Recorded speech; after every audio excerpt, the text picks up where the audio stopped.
This podcast is brought to you by Traventure Cafe, where the wild at heart fuel their passion and adventure is served fresh.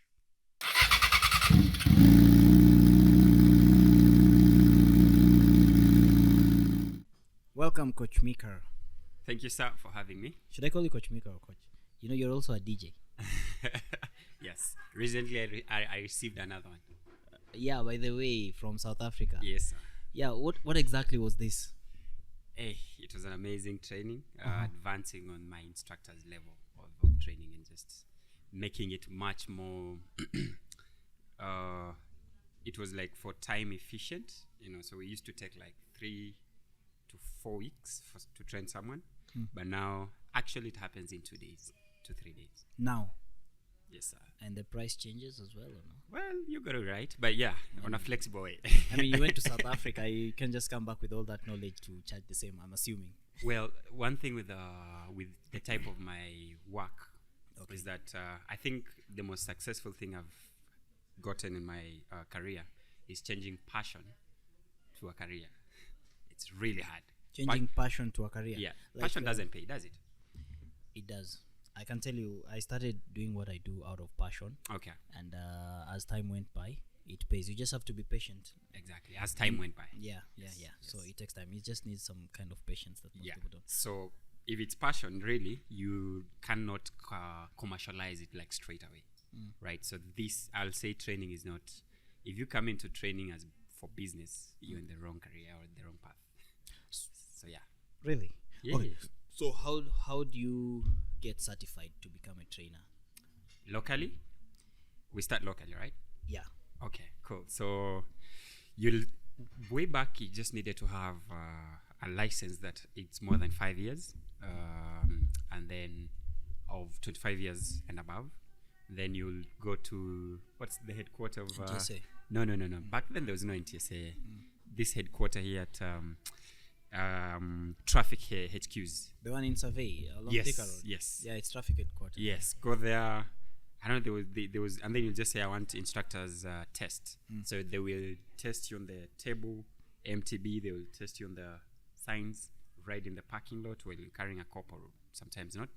And you prove so, they give you a license. Just But like that? Yeah, but nowadays things change, man. But I think- was that fair? Like, are you sure that was enough to certify someone? But you see now that's the thing.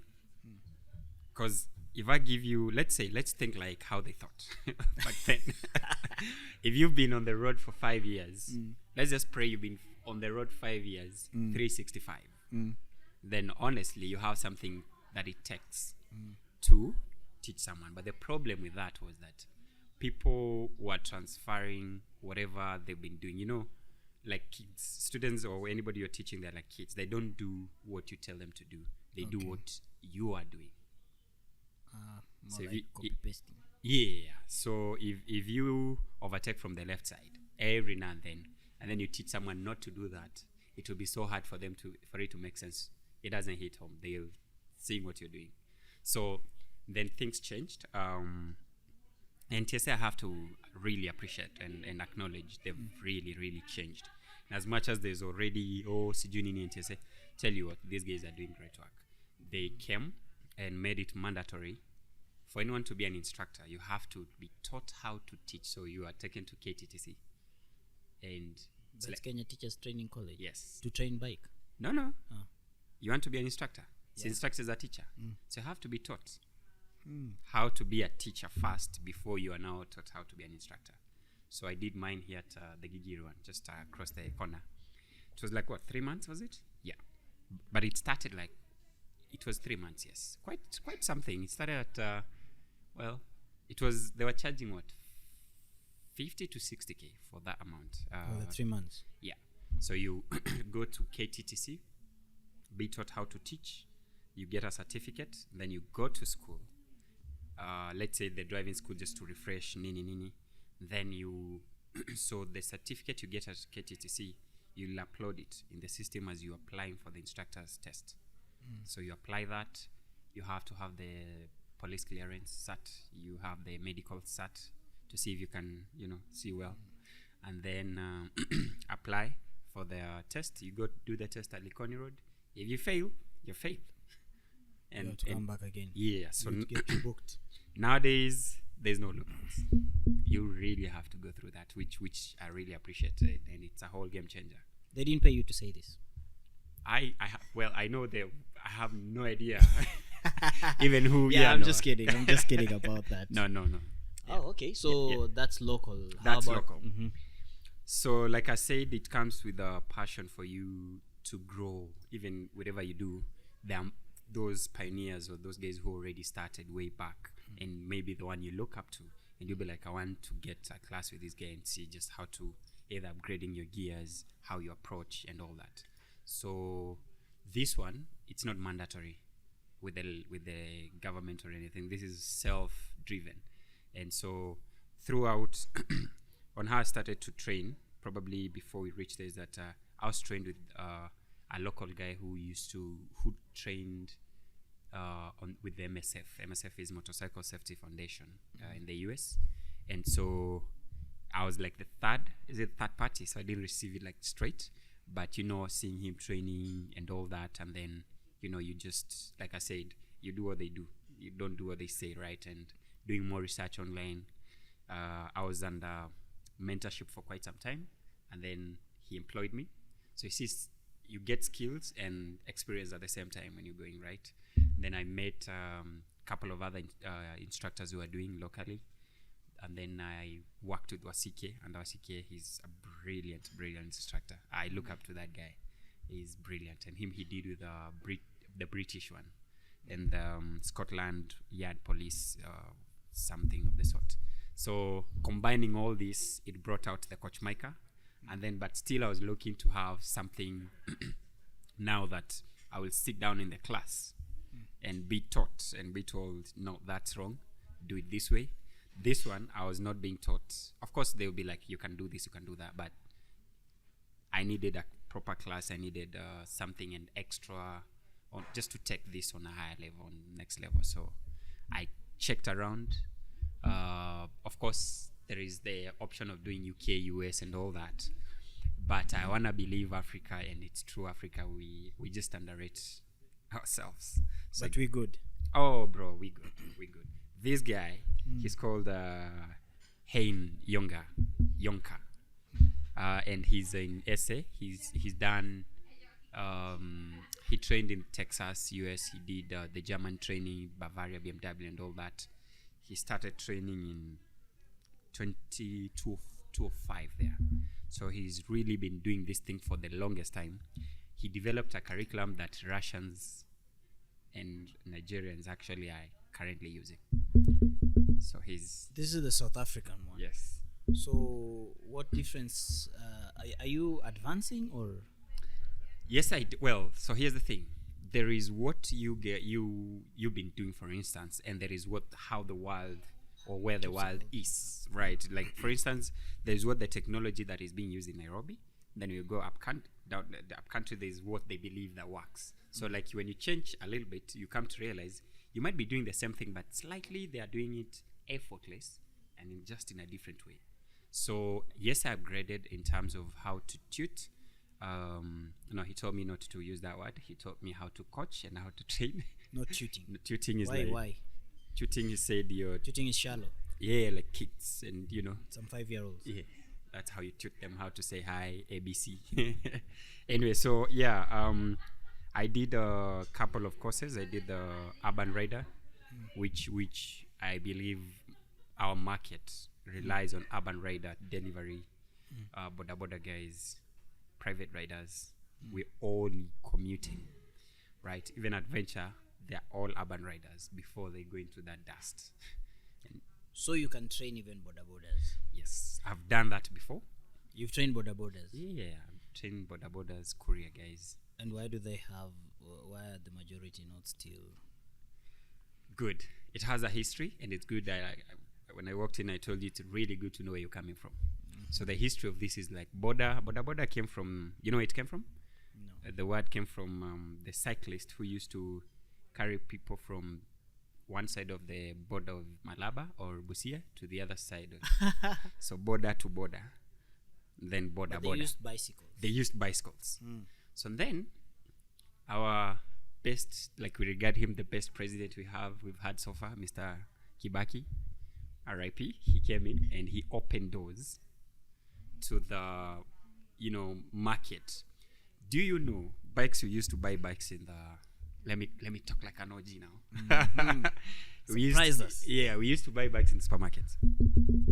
What, like you'd walk into Naivas and then there's a bike there? Not super bikes. We're talking about the boda level. That one you can still buy in supermarkets. Yeah. Where I is think it? No. They used to be Ukwala. I used to see Yes. in advertisement they write there that offer. Yes. And they were free duty, like everything. So bike was like 40K, 45K, 30K. You just sell a house. I mean, like a cow. You sell some used to say sell like a piece of land. Walk into a supermarket. Learn as they go home. Wait, you buy, it's just the same way like you can get a skateboard. Yes. And there is where the loophole was. If I'll say I'll blame the government a little bit, is that they made it mandatory up-to-date cars. Before you drive that car out of that showroom, it has to have a valid insurance. And there are those nitty-gritties that... License. Yes. But not the same with... Hey, that's where they drew the line.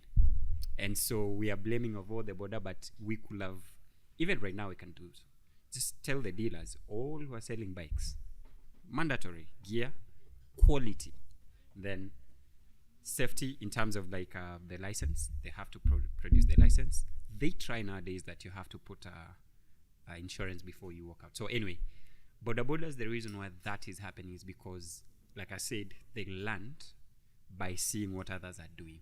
And remember, the mentality with the bicycles is to keep as far left as you can. So you see, cycling, you have to be on the left side, right? Always. Ideally, they should have a cycling lane. But now that we are where we are as a country, Not gonna happen. right? So this guy from Boda Busia jumping on a motorcycle, no one told them this is a vehicle. You have to operate as a driver. You have to give way where need be. You have to do everything. You have to overtake where it's necessary. No one say that. And you see, the culture grew from there to whereas now it's just we can do anything. You're on the highway and you see a guy coming straight opposite the flow of the traffic. And you wonder where even the courage do you get to do such And a he thing. feels so right, by the way. You know, And if then you if stop... something happens, he tells you, this is how I normally... Watu wa magari watupendi. And you wonder, So the culture that it grew from that point is, I'll say that's where we failed as a country. To give an example of the Dutch, from the tender age, they're cycling. And you see the culture of cycling is like top notch. Yeah. So if I'm driving, I'm not seeing that kid like my neighbor's kid. I'm seeing that kid and that man and that lady like my sister, my wife, my mother, my grandmother, and my son. So when I'm driving, I'm aware. I send my kid today in the morning on the bicycle. So I'm taking care of everyone on the Kid is bicycle. on the road. But you see, now the culture grows. When I'm on the bicycle, when I'm on the car, when I'm on the motorcycle, I'm looking out for everyone. Yeah. So I'll say the thing with the border is just the culture, but we still have time. We can change this. I strongly believe. Well, you just gave NTSA 5-star. I believe it's something they could work on easily. Well, if you're outside, it's easy to throw all types of stones and whatever. So let me ask you, what happened? You Yeah. know there was an incident that happened. Was it last year or some time back? The one with the lady? Yeah, the one with the lady, and then they came up with a structure. That thing has just gone into thin air like that. I'll agree. If even as you're a rider, and if you're riding a motorcycle and you're not proactive, you're a reactive one.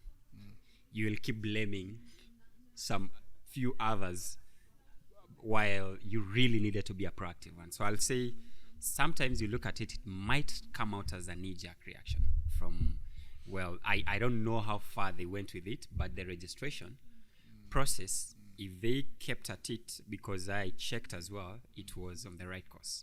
Thing is, giving me a license without making sure for real I trained to earn it.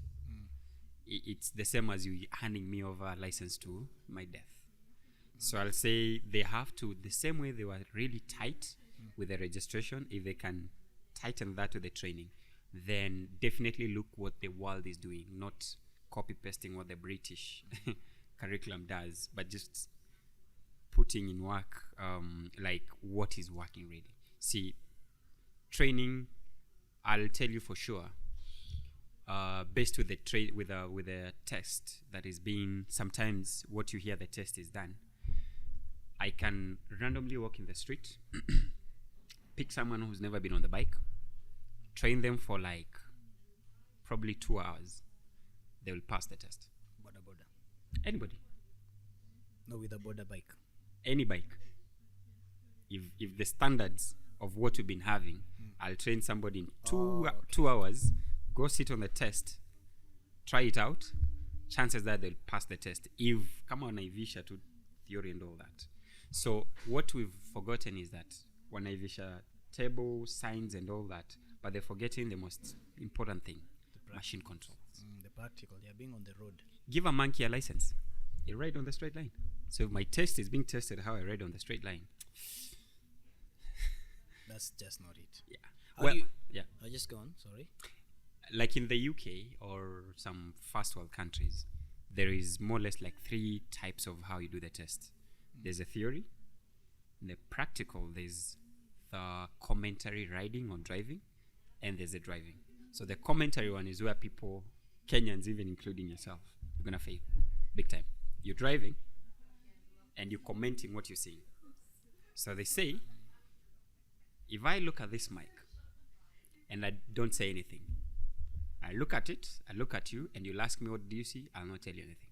But if I look at it and say it has a sponge kinda, it has like a screw, it's in black, it's written, if I'm putting it in words, my concentration shoots from 10 to 47.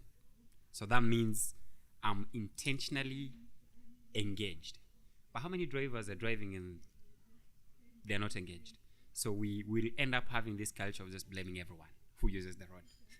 But in real sense, how you came from the ground to being licensed as a driver or rider, there are so many loopholes that we don't create the intention.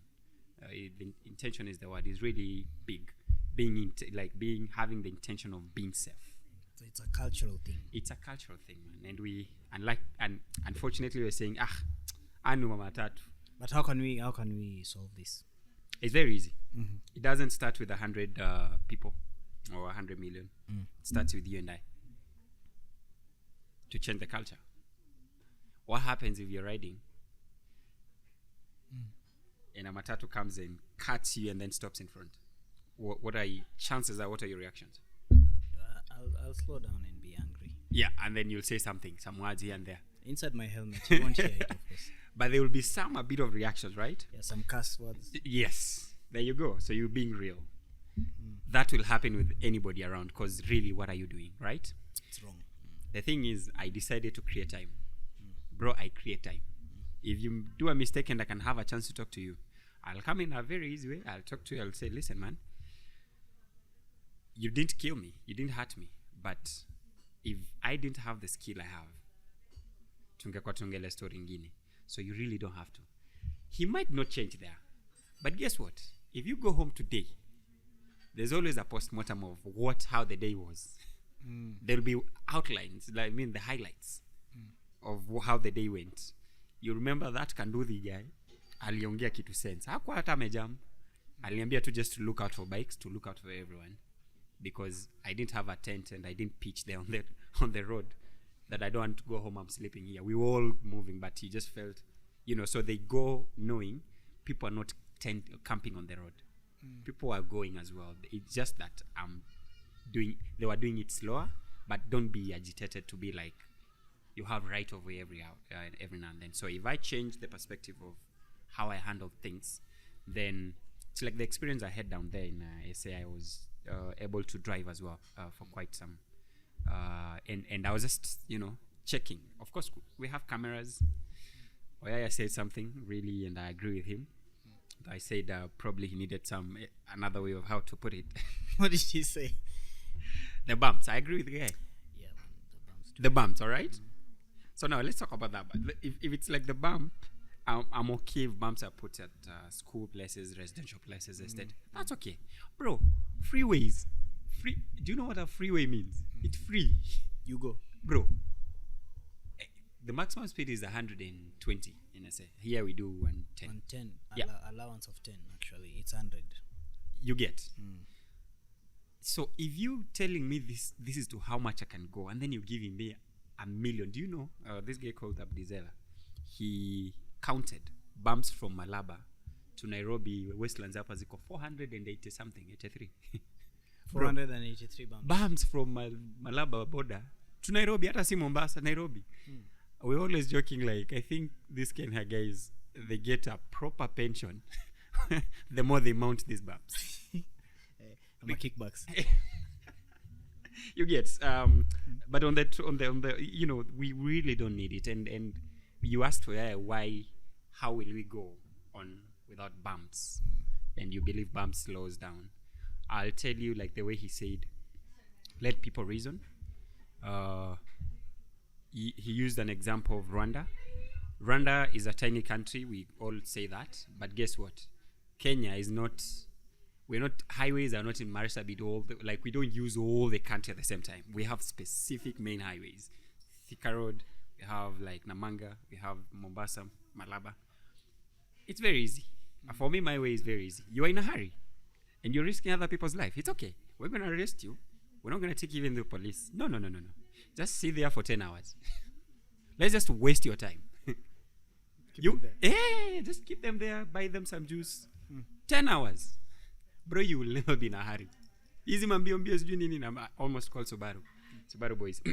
Yeah. Hizo mbio. Especially legacies. Well, yeah, the blue ones, right? Yeah. I know. Yeah. So if somebody is risking people's life because they're in a hurry, they're late, fine. Lateness is the problem. Okay. Then don't even go. Stay there. We were arrested at 9 p.m. Toka hapo asubuhi. Otherwise, hand over the keys for someone. But you see now, Oyaya was not reasoning. He didn't say that let people reason. He said let people die. Well, we have a different way of leadership. But he's the right. he's We the have those who hardcore. are brutal, but keep in mind as well.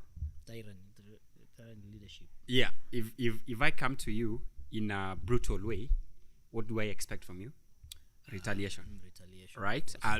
That's a human nature. But if I come and tell you, you know what, I'm easy, you want to do that, you do it, just know the repercussions. With the essay, for example, you'll find guys on a finya bikes, right? Now, what happens is that the cameras will pick. Sometimes, this is what they told me, kuna siku wanaitaga paint day. You know what they do? They come with the paint and they chapa the camera up. Now you're snitching. No, they know. Live on camera. No, they know. This is not Kenya. That's essay, right? It's an idea though. No. Well, so paint day happens, but they still get caught up. You know how? So if you put one camera like shop, it won't pick. But if there are like multiple cameras, they will put all that you're into the cameras, you know. They will put that and frame that picture utapatikana. And guess what? But not with the number plate though. Oh. But that's what Rwanda is doing. Rwanda has You get multiple cameras. you get into the country, Rwanda, you chapa speeds. Chances you'll not be arrested there. Utahepa. But when you're coming out, on the border upper clearance. Exit. Ndio utakapata. If you stay there, they'll just bring you, right? Nothing works, bro. You bigger speed. See, hakuna bump. We nyorosha. But pale utafika, negative 50k. Tell me if it's worth it to nyorosha tena another negative 50. No time. Hey, utaambiwa.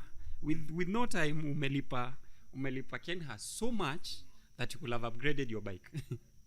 So this speed comes, they don't only get the number plate, they get the entire bike, and then you can get arrested for that. It's really, you can't arrest gari ya white ilipita hapo, we arrest gari ya white because we have so many, so they rely on the number plate. But South Africa, they've sprayed it. They spray the camera. The camera? Yeah, one camera or the two. Street? Yes, that's what they. Oh, you thought I said that they spray the. Shit, those are dumb people. Man. How do you? No, the thing is, the camera faces. You know, Kenya, you can't, because where there's a camera, they're like 4 from all directions. So we'll see you coming in. Yeah, but how can you be so dumb? You spray a camera, and you know very well there are other cameras there. How the culture is, you have a main camera like Allsops. Kubwa ile nashikaga yote. So we all know there's one there. Like the robot one. Yes, there's another at Keno. Not that they're all over on the highway, because those guys, it's a whole, it's double Kenya size. So it's a country of its own. It's big, right? So you can't really have raising those cameras all over. But it's like major one, then they'll have multiple some places. Yeah. So the major one, the main one, they spray. Yeah. So anyway, if guys around, if we just say we leave people to by the time if you're coming to make a decision of being safe, it's something I strongly believe. I strongly believe accidents are avoidable. The one that are not avoidable, we seated here, this tree falls on us, boom. You're riding a kataya, comes from the other side, chappers you. The mother nature doing her own thing, right? But bro, the one you coming in straight, you zooming, you are gapping, and then you come and lima some truck that is stuck there, haijawekwa manini. Come on, man. That could have been avoided. Hey, think about it. It's a decision. Like I use the word intention. It's a decision you have to make. Like, for instance, today we are not the best of the best. You reached out, you're like, come, we do this. You created time. I did. It's a decision we made that this time at this hour would be at this place. The same thing. You just make a decision. You know what? I'm gonna have a ride from here to Mombasa. I'm not showing anyone that I took the shortest or the kidogo time to reach in coast. And no. It's a decision. We make decisions. We make decisions. All right. Yeah. So now after you came from South Africa, you got this certification, yeah? Yes. Now you are, let's say, you have some kind of, let me just say, PhD, yeah? Because you've upgraded, eh? So now, So now you teach in what? 2 days? Good. So I've been qualified to be a chief instructor, and a chief instructor is someone who can train a scooter, off-road, the entry, of course, not the extreme like MX flipping. I don't do that. Initially, you used to train what? Here's the thing. I used to train more or less the same, but you see, I was certified by NTSA. NTSA does not specialize in bikes nor cars. It's a general thing. It's like when you want to be a racer, sometimes you might not you just need to know how to drive, right? But if you want to be a proper racer, you look for the racers, the OGs to give you talk about physics, how it affects you, how to customize that bike to the level that it can handle the beating, right? So what I used to do what I've learned from the local instructors, how they've been doing in kidogo research here and there. But now this one was a specialized training, and then being certified in it. There's I'm a plumber, and then there is what the credential says you are. You can tell me you're anything, but now proving is another thing. So the difference is that I approached the certification while I already have the background and I have the mileage already, the idea of what it is. So it was just a matter of what is right, but you can do it this way. And the NTSA approves it with that certification that you've come with. Like if you train someone here. No, NTSA really doesn't. It'll appreciate the fact that I've gone and upgraded the skills, but them, I guess it's more about, am I certified locally? Yep. It's it's like just the degrees and PhDs. If you go to US and learn how to be a lawyer, if you come to Kenya, what happens? You just don't. You go to KSL. Yeah, you have to. So KSL doesn't care where you got your. No, that's your thing. Yeah. Nice. Yeah. So now, you mentioned, I want to talk to you about some few things. You mentioned proactive and reactive. Yes. Could you tell us the difference between the two? Right. This rider who rides, immediately they turn the switch on and start the bike. Then the boardroom, having meeting, presenting PowerPoint. Da, da, da, da, da, da, da, da. If you stop him, he comes all the way to the parking lot, changes, and gets into the office. You ask him, how many left corners did you take? He's like, he doesn't remember. How many cars really had to brake for you to be here alive? They don't remember, they don't know. How many places do you have to harshly brake or harshly accelerate to evade? They can't remember, or they remember a couple of times, right? A proactive rider will be the one. When I ask you from the moment you checked from where you are up to now, how many angels did you come across, and how many idiots were on the road, and how many times you are an idiot yourself? So being a proactive rider is you're not working with reaction. You're not having to go so hard on the brake because somebody ahead has stopped. A brilliant one will be riding and having what you call a 360 circle of awareness. So you're playing ahead, 2-3 cars ahead or 5. It's like a chess game. You know, if I pull into this gap, king ama queen ataniuma. Something on the road. So you're playing, check on the mirror, this guy amekuja in hot. So chances are, out of the road, vile tuko hapa, I'm the weak link, ataniwai. So you proactively move or go slightly ahead to the traffic to use that traffic ahead to your advantage as a guard, rather than NTSA says what? I have right of way. And you just assume. Yeah. So proactive rider don't work or don't ride on priorities. They don't. And that brings what I normally say. It might come out slightly controversial, but I'll explain. That's why I'm a teacher, right? People die worldwide on the road because they follow the law they follow the law religiously. Instead of following the law, but again, don't leave this home. The NTSA says I have right of way. But what is the situation on the ground? Oh no, umoina ndiye imekuja. But you have right of way. You know so well. You know so well what these guys will do. But you have right of way. What will you decide to do? Die for the sake of right of way? For the sake of the law. Right. So the law, we normally say we have 2 types of laws. We have the law of defense and law of the land. Law of defense works like, law of the land works like a pathologist. Pathologist is a very qualified doctor, but he only does the work 2-3 days after. To get proper... the cause of the death, right? That's the law of the land. Law of the land only comes in few minutes or hours after the accident has happened. Law of defense, I've done martial art, whatever I have a... Really? Yes, don't worry about You've that. Done yourself, martial art? Yourself. And the first ever rule. We'll talk about that. The first rule, if you can avoid it. You don't have to engage. Actually, run. If you can avoid and run. That should be the law of defense. So I'm seeing a car, I'm seeing activities moving on, but I'm not going to prove a point. I have a bike worth 2 million. I have a gear. I have this helmet. It came from. Come on. Scorpion. Hey. No one really cares about that. So if you put your own safety into someone's hands because the law says you have right of way, that's being unfair to your family and your friends, because the next thing we're going to check is tuchangie mtu ama RIP. It's unfair. And sometimes even this, no one works unless you really some other activities you do, killing people, but no one works from home deciding today I'm going to kill and do the guy. No one. Napita na moja. Leo naua.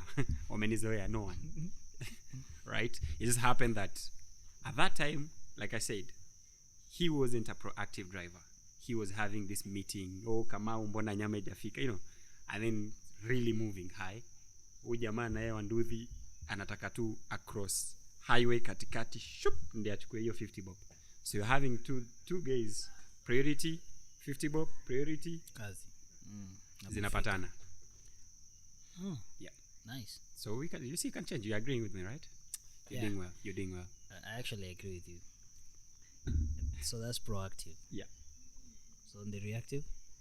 Reactive is like the example where I used when you mentioned about the lady with the NTSA, and I said sometimes a knee-jerk reaction. Like you don't plan things. There are exceptions.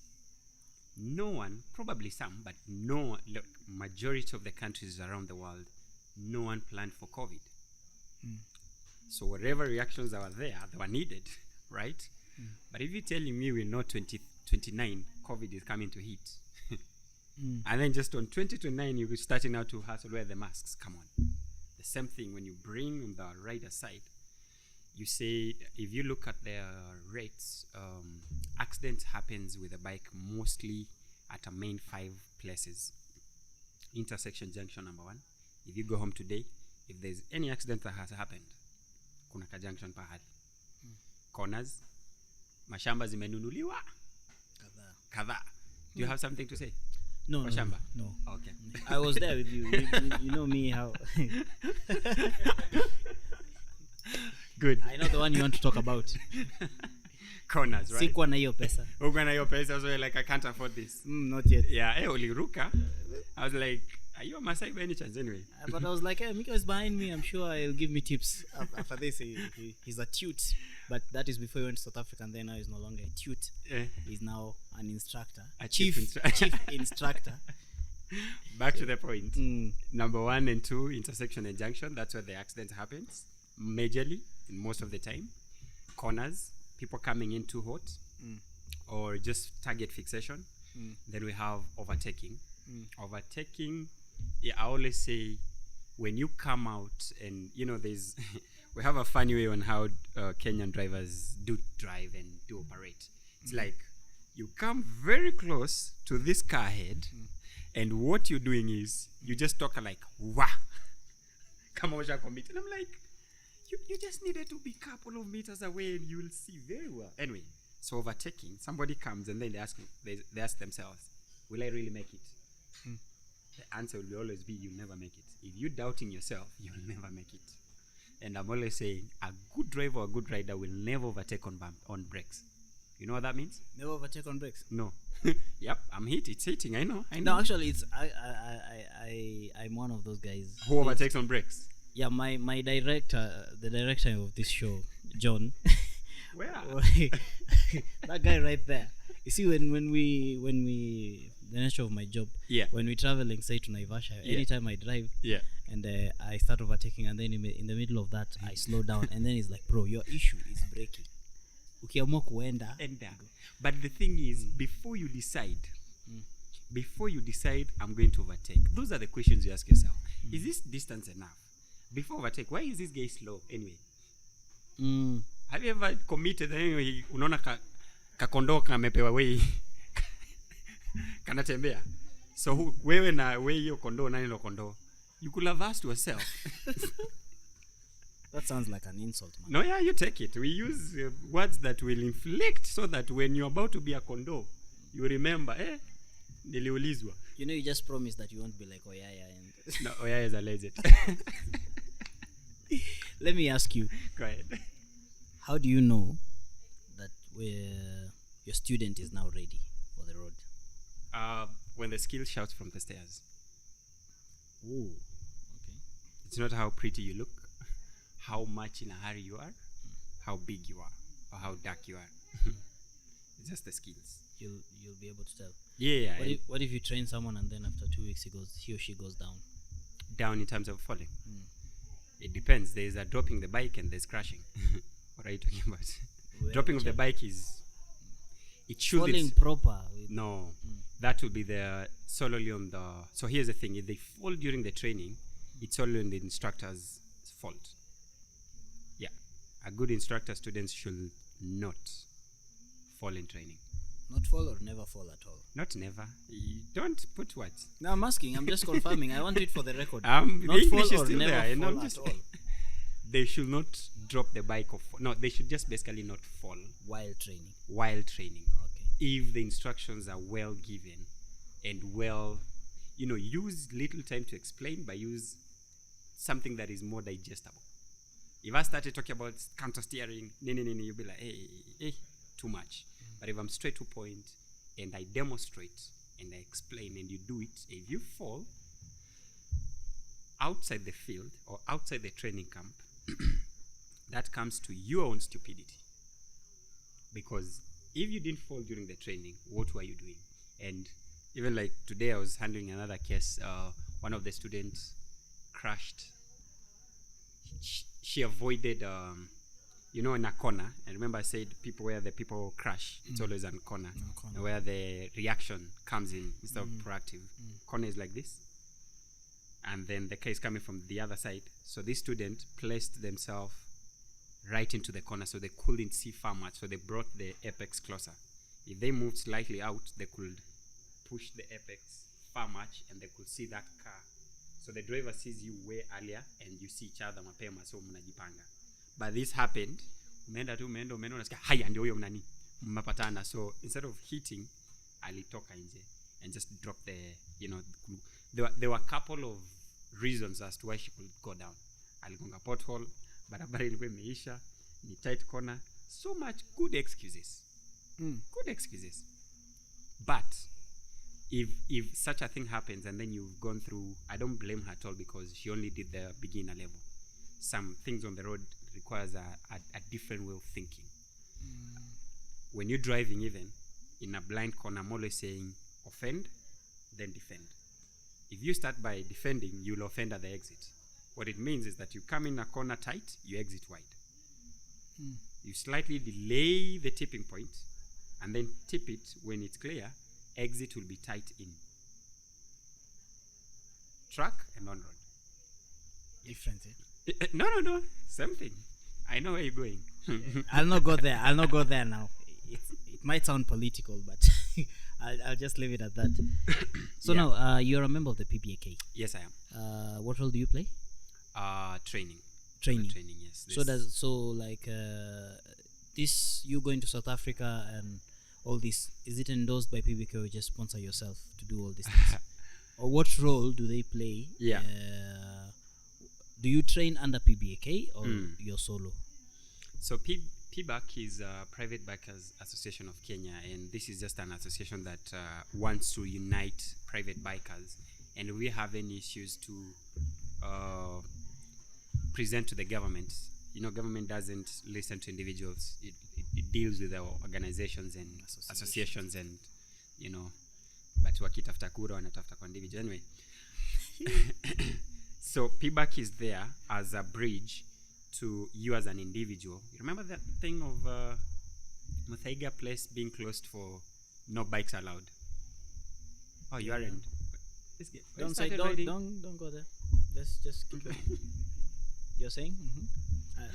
So thing is, there was a section of the road that was closed simply because bikes on doodhies were not allowed to use, and we all got caught up. So you use that, you get arrested for no reason because you're not supposed to use that road, and we pay tax.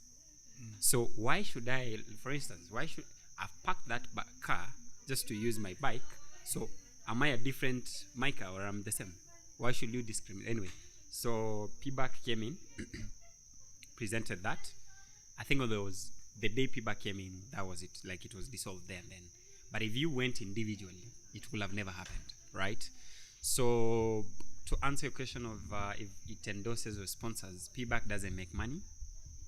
And we are there as individuals who volunteer for free.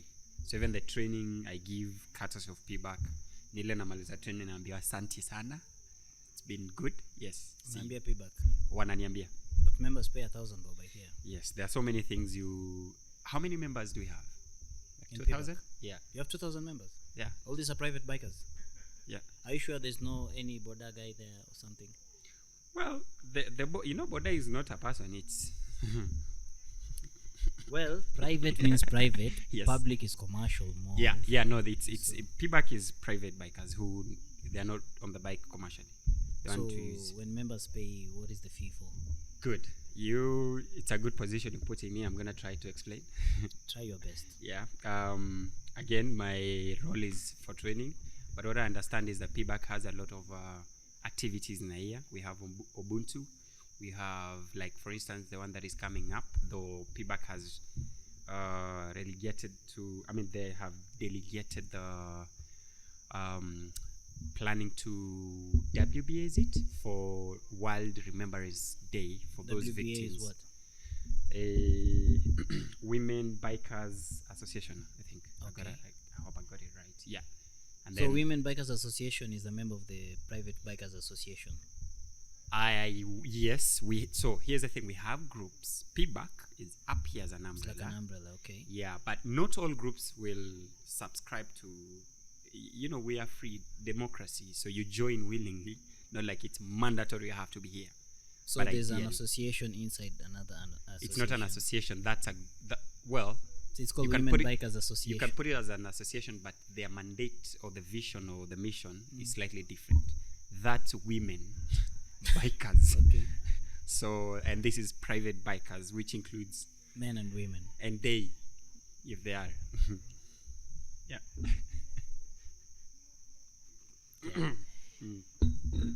Okay, so you are saying I've tried to ignore that, but okay. Good thing is you are quick. Yeah. I'm glad to be here because of that. Okay, so you plan Ubuntu ride. There's the gentleman's ride, which you guys didn't tell us. I had my suit ready, and then I learned after you guys Wow. had gone. But there's somewhere I read that if you want to hide information, not hide, but if you just want the information not to reach to a black man, just put it in writing. Okay. Yeah. So the word was out Yeah, there, you're but saying really, we don't read. no. Okay, so these activities that you have, you're telling me. with So the there's PDK. activities, and out of 2,000 subscribers, not all, you have to do it annually. The fees annually. And then, let's say, for instance, Ubuntu Ride, the budget to have Ubuntu Ride and the breakfast is sponsored and all that with PBAC. Last time, Naibia to Siri, last time I got to know that the budget was 150K. And that comes from PBAC to sponsor, gathering the location, buying breakfast and all that, getting all this thing together. So there are more things that PBAC do to bring bikers together that requires money, and yet we don't have sponsorship yet as of now, that PBAC has to go back in whatever that is there to be used. So it's not that, and it will be so personalized for PBAC to, it will be good, but it will be a little bit controversial if you have to pay for your members to upgrade their degrees in whichever career they are. I know mine is directly for training, but no. You sponsored yourself, that's what you're saying. Yeah, man, it's like I told you, it's passion. Yeah, it was all on me. Passion is milking your money. Hey, right now, after this, I'm just going straight home.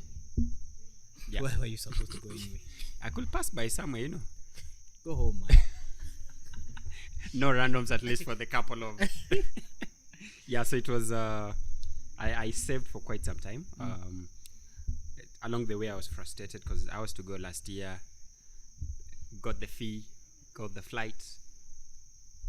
The training was in Durban, and the fee or the flying was from Nairobi to Joburg. From Durban, I decided to use the bus Matatu, which could have taken me 12 hours. But now that, and then there's the accommodation, then there is the movement here and there to the field, to the training ground. Yeah, those logistics. So sikuwa na do, then I was like, wacha kitu ikae. So this year as well, I was like, let me give it one more try. God, it come through. Yeah, it worked. Oh, Yeah, nice, so it nice. was, yeah. Yeah, so PBK represents private bikers. Yes, not Also, individual. because initially I used to think that since like you're a coach, Yeah. you work under PBAC. No. No. Yeah. This is like having an estate WhatsApp group that you guys discuss on what goes in the estate, where the funds we need to raise, watchman to fute. I mean, the chairman, if it's elected, the chairman, kuna hii, kuna hii. You don't pay yourself. This is an initiative. You're like volunteering. And then this has to come from within, that the cause is to give back to the society in as much as you can in a more organized way. And the elections happen how? Once, like for me, it's yearly. So my term is coming to end this year. And then if you want to be voted in again, you start campaigning. Or what happens? So the thing was, there are those places you really want to campaign. Then there are the offices or dockets that requires a certain level of expertise. So for instance, the training and safety, you can't tell just someone who gaps everyone every day To be a trainer. to be a trainer. You'll be training guys to gap, right? Yeah, like sport bike, every time. Yeah, like this group I know of. Mm. Jigsaw boys. There are 6. I don't know what. So Yeah. yeah. Okay, so you are a chief instructor. Yes, sir. Aren't you like overqualified? So you. No, that hiyo ni kukuwa na kichwa kubwa na kiburi, and then the bike doesn't like that. The day you stop learning is the day you stop earning. No, my point is. I'm coming. Uh-huh. So if I'll be like, qualified of what? Will I not be on the road the same way? Will I not experience the same pothole? There's someone behind the camera who experienced a certain pothole. After this ask, it was a massive one. Yeah, there he goes. Right? So at some places and scenarios, the potholes or the activities we will handle you because you're a chief instructor. No. You're a rider. So I'm just but somebody who is the gatekeeper, or rather the gate who initiates people into this beautiful world of two-wheelers. Okay, Yeah. so from the voting point of view in PBAK, Yeah. you say that for you to be voted in at a certain docket, Yeah. you need to have some kind of qualification. Yes. Is there any other chief instructor in Kenya? Good question. That's a good question. Let me think about it. Because so the thing is, we have brilliant instructors around, and if I come with the term chief instructor, I'm not coming out like this is the best ever that has happened in Kenya. No. Nah, We have guys. I think not. Yes, right. No, as in, I disagree with you on that. We have local instructors that I personally am looking up to. We have Kuna mtu amejituma kama wewe. and more. So we have chief instructors. So again, let me explain who a chief instructor is. A chief instructor is somebody who can train all types of riders, cruiser riders, sports racers. Somebody comes to you and says, I want to race, but I don't know how to ride. So nurturing that talent to the level that is competitively and winning on the track. They're on the same with the adventure, same with the scooters, same with commercial riders. If you can, and then who runs an academy kinda, Okay. right? Mm-hmm. So if you run an academy is whereas all these riders will come in and go out as who they wanted to be, then you qualify. You don't have to be to have the certificate that I have from MSI to be qualified to be a chief instructor. Chief instructor is this person who's been doing it, and we have local guys who've been doing that. So do we have chief instructors Yes, we in do. Kenya? That's the question I was asking. You've just Yeah, we defined do. a chief instructor. Yeah. We do have a CK. He's a a chief instructor, because he's been doing this for quite some time and training all types of riders. Yeah. Oh, that's nice. So the reason why I was asking is Yeah. because if you were to vie Yeah. for the same position again, Yeah. you wouldn't have competition, would you? Well, I'll put it like this is not an election kind of like what we're used to Kenyans. When you hear elections, it's of the best of the best. I'll say now that I'll be stepping, or rather my time is coming to end, I just don't like damn now people go. Whoever is being elected in, I'll have to be there to give support. And even when these trainings are happening and all that, I'll be there to support them in any other way.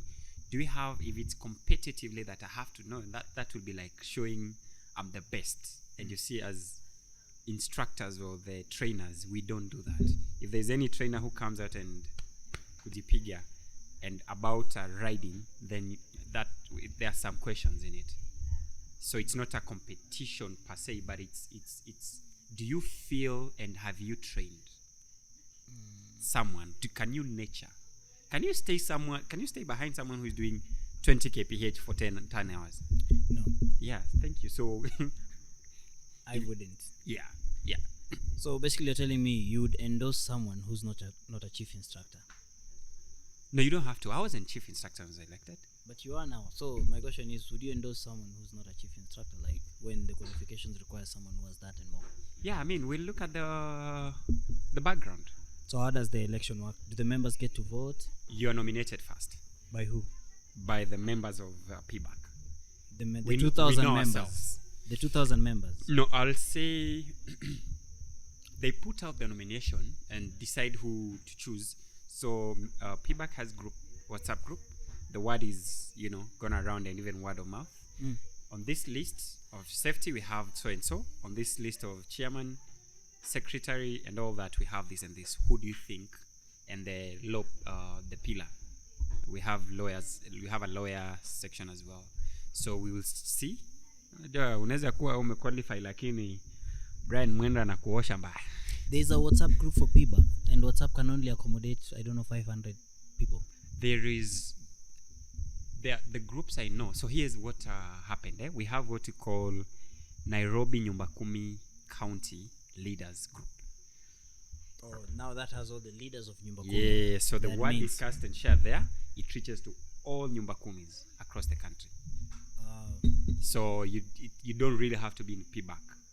That's what I'm saying. If you read your messages apart from the random, you'll get the information. Okay. Yeah. That's quite complex though. Is it? So then after the nomination, yeah, then now they put your face. They say this is the guy we want. So nomination, yes, and then once the nomination happens, like 2 or 3, you elect 2 on the nomination. Yeah, you can nominate as many. Then now the election comes. Now the only one who can vote are the members. Members are the only one who can vote. Because if it's everyone, Aboda will vote. How would you know a member? Of course, they give out the cards, and then of course when you apply for membership and pay 1,000, there's like a kind of like form you just your details and all that. So all the data, yeah. So explain to me 2 things. Give me a little bit of history of PBAK and how you can become a member of the PBAK. Good. The history is so like a land. Back then, you've interviewed a couple of legends before me, and they said how the biking started. It's just 2. Yeah, legends. And without those guys, we wouldn't have been here, to be honest. And they channeled the way on how we have to be. So it initially started as those people who believe they are the same tribe in terms of the bike and the CC. And it started with Apache was the real deal. You give respect to that bike. That time?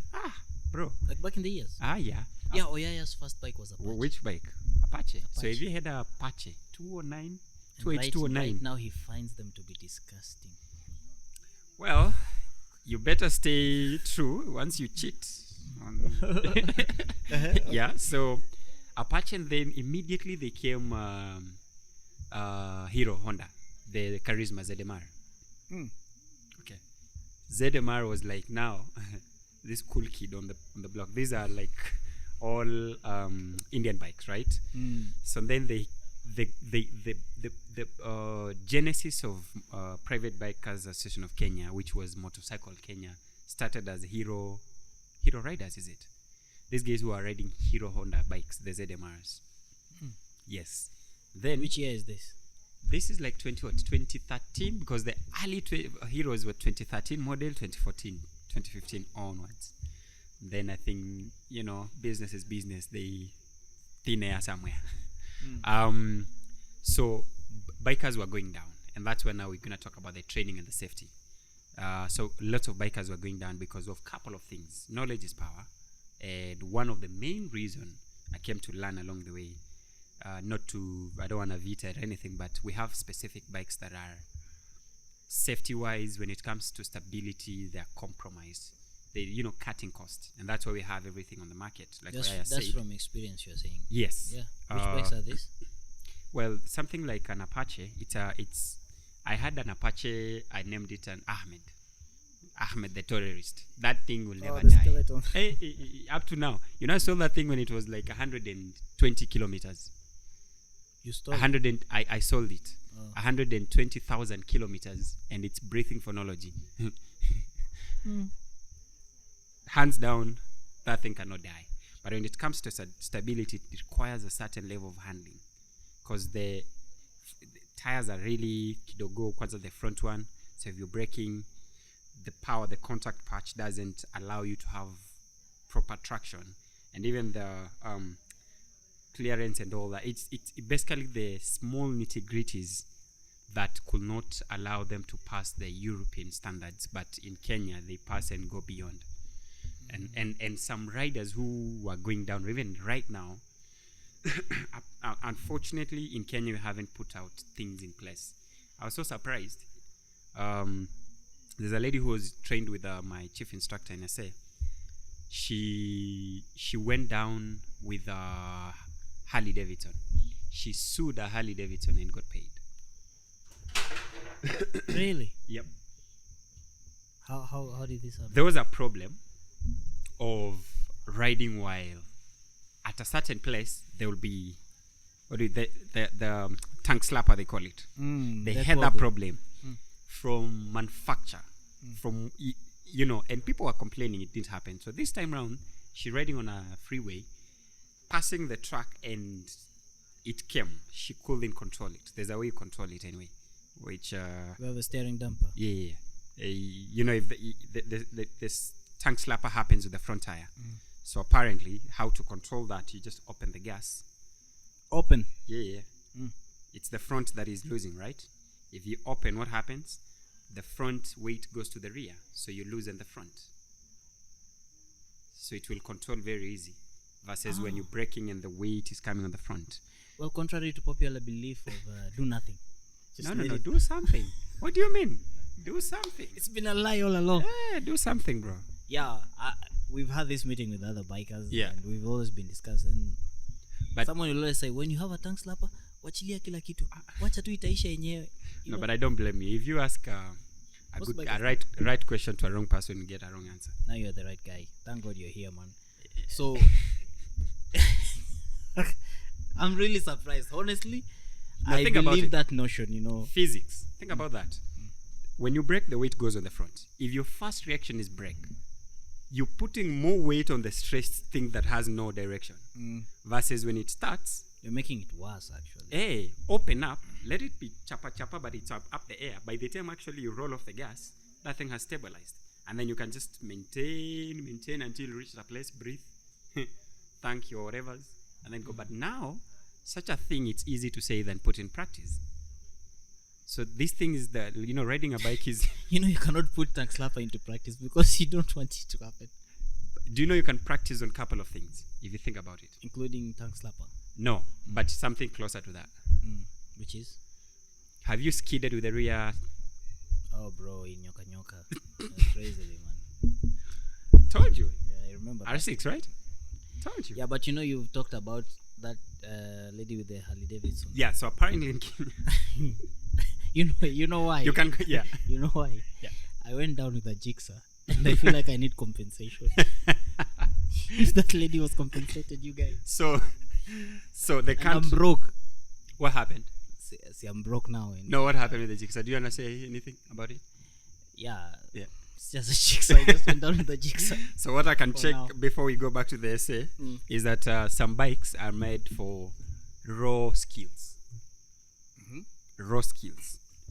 And something like a KTM, it comes with the raw power. An idiot cannot ride such bikes. And we have bikes that helps the riders to correct themselves. So much traction control. Name it. Sijui nini. It makes things easier for you. ABS. That's why Jigsaw is the best bike for me. It reminds me you are a human being and you're not by any chance. You don't have balls to say to face problems. I knew it. Straight lines, not for you guys. Anything straight, not for Jigsaw. Back to South Africa and in Kenya. So the system there works that if a bike is a substandard or there's been a problem and complaints and the dealers haven't done anything about it, actually there are laws that are put in place that you sue them, including... Now this is where I like KSF. I will not want to move there, but well. KSF is what? I said this is why I like KSF to a certain extent. You go down because of a portal. You have the funds, the road accident fund that compensates you. If the portal is the one that took you down. Really? Yeah.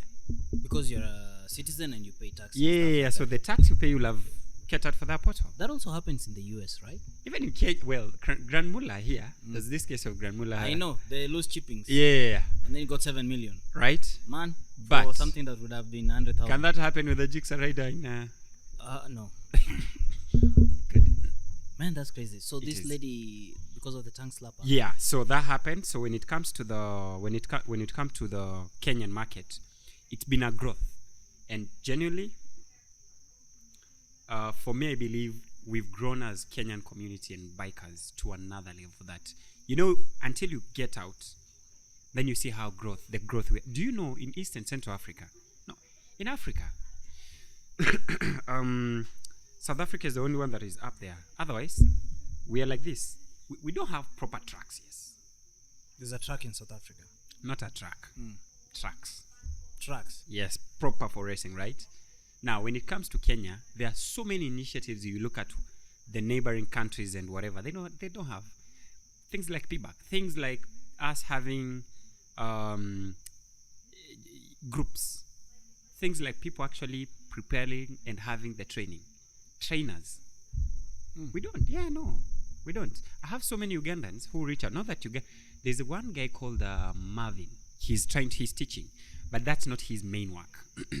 So if you have people who dedicate their lives, you see that's why Kenya will really come on top. Right now, if you ask, I want to learn how to ride, you'll get like 5 numbers of instructors, which is a brilliant thing. I'm looking forward to getting like 50, 100, and thousands, because Kenyan si ni wengi. So we've grown, and that's why these bikes are coming in. And along the way, you're gonna learn that actually we just don't receive all bikes in. And how we're gonna regulate that, either the government or through us. We don't buy them. We just don't buy them because they're not safe for us. How did you know? I learned about it. I was taught in school. And now dealers will want to bring something that is consumable. So hizo zote watajua watapeleka jirani, maybe nchi ya jirani. If we're talking about, like, for instance, there are some, maybe I might be snitching a bit, but there are some things being put in place to bring the law that it's mandatory for all bikes coming in Kenya, probably from 2-3 years, they have ABS. Yes, as just the basic. Don't worry, we're not gonna go up to that because it's. You've already started it. No, it's not. It's like a matter in court, so don't. They don't want it. They don't want that to happen. No. I'm saying there are these that are pushing for that to be in the law, that the bare minimum for the bikes, they have to have ABS. Bare minimum for dealers, they should have helmets, but not just helmets, proper certified helmets. Wow. Either included in the bike buying or mandatory to buy there. But isn't that a good thing? It is. It's a good thing. So that's why I'm saying it's into the place, so I don't want to spill. I hope it happens. Yeah. Yeah. That's a good thing. Yeah. So the PBAK being a private bikers association of Kenya, they represent private bikers in matters that deals with law and stuff like that. Yeah, like they're the face of private bikers when NTSA comes into picture. Yes, ideally, yes, that should be.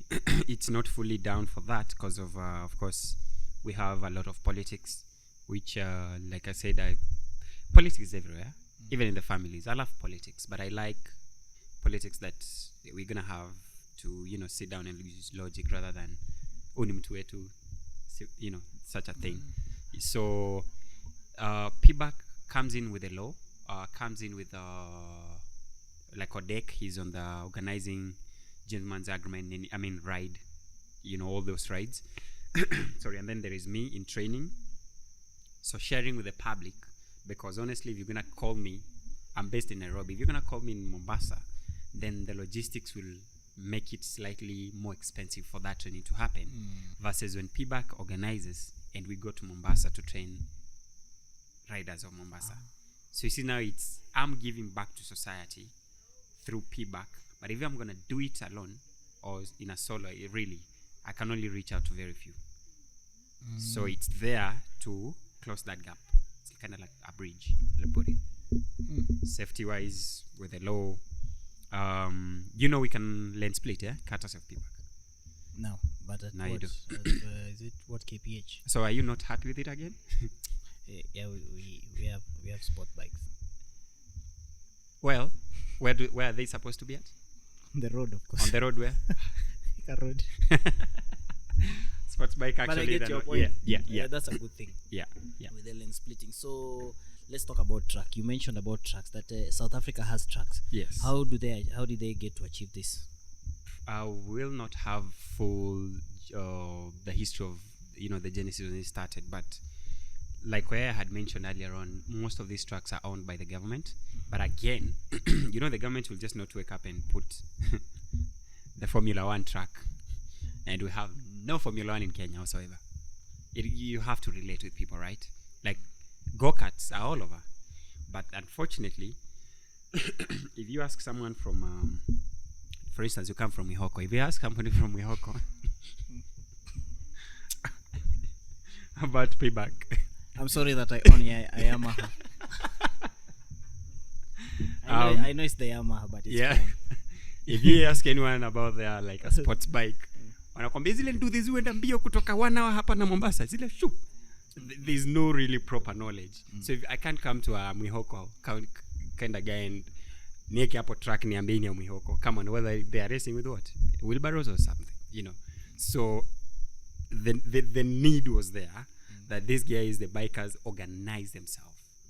They organize themselves to the level that they are doing things, and then the government sees they present. Of course, these things you have to start proposals zinakuja, and then bikers, we have people from all walks of life. I've trained people from all levels, chini hadi when was that, 2016 17 I trained someone from the first family. So if I'm First family? Yeah. Ruto's family? No, 2017 Ruto wasn't. Oh, first family. Yes. Oh. There was someone from the first family that I trained. Oh, it just hit me different. I assumed it's... Oh, that's nice. I understand. When you move from Jigsaw Group. So anyway, so... Damn. So we have... This is a straight case. Yes, straight is the word. Underline in bold. Mm-hmm. Yeah. With all these proposals, and engaging with such people, the government will come and put in place. But the moment una ride, mkiendelea kupiga hizo random mnapiga, hatutafika hapo. Let's organize ourselves. And I like the where TSA was at. That was like a movement, you guys. Yeah, the two legends are like TSA.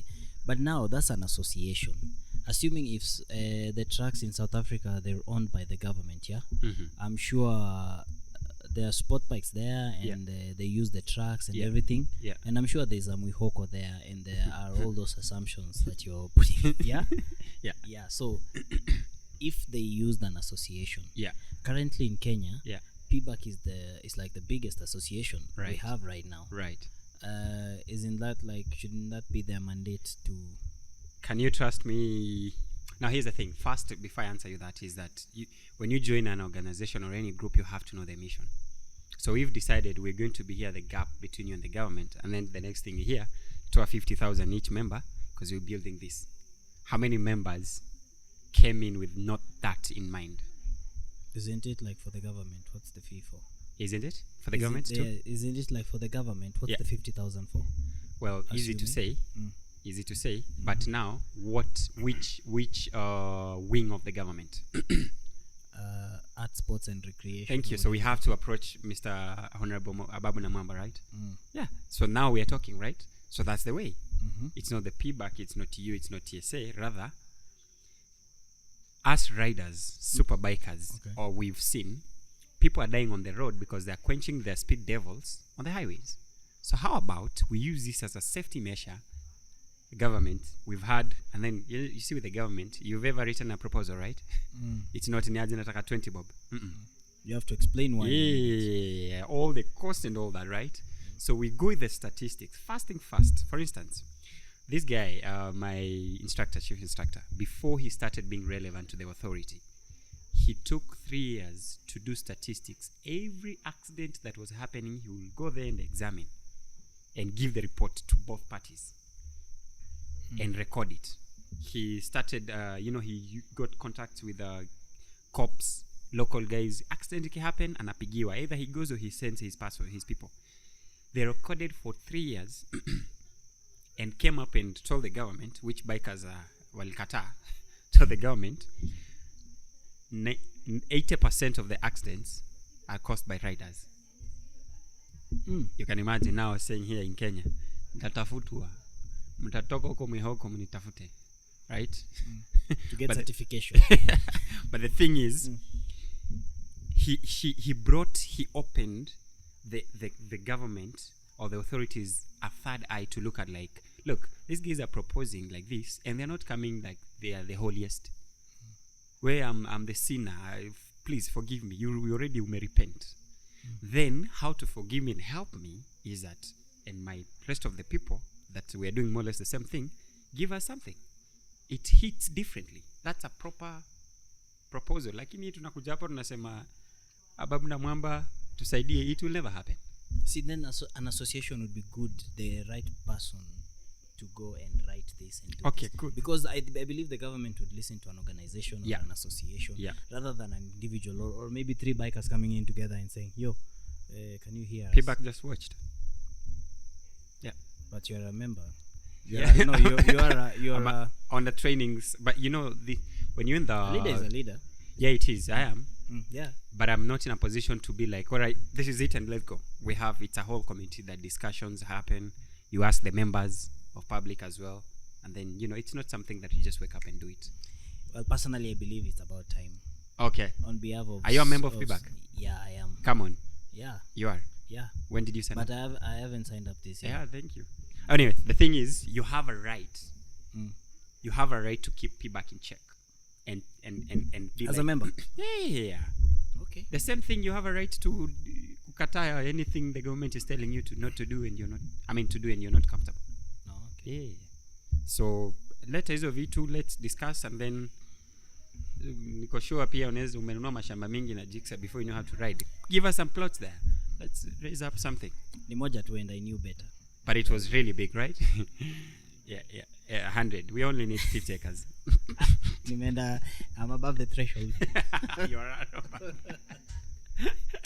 So you're telling me, as a leader, you cannot really give a guideline right now. You have to discuss with the others. I'm not in a position. Anything but in regarding to the training. Please go ahead.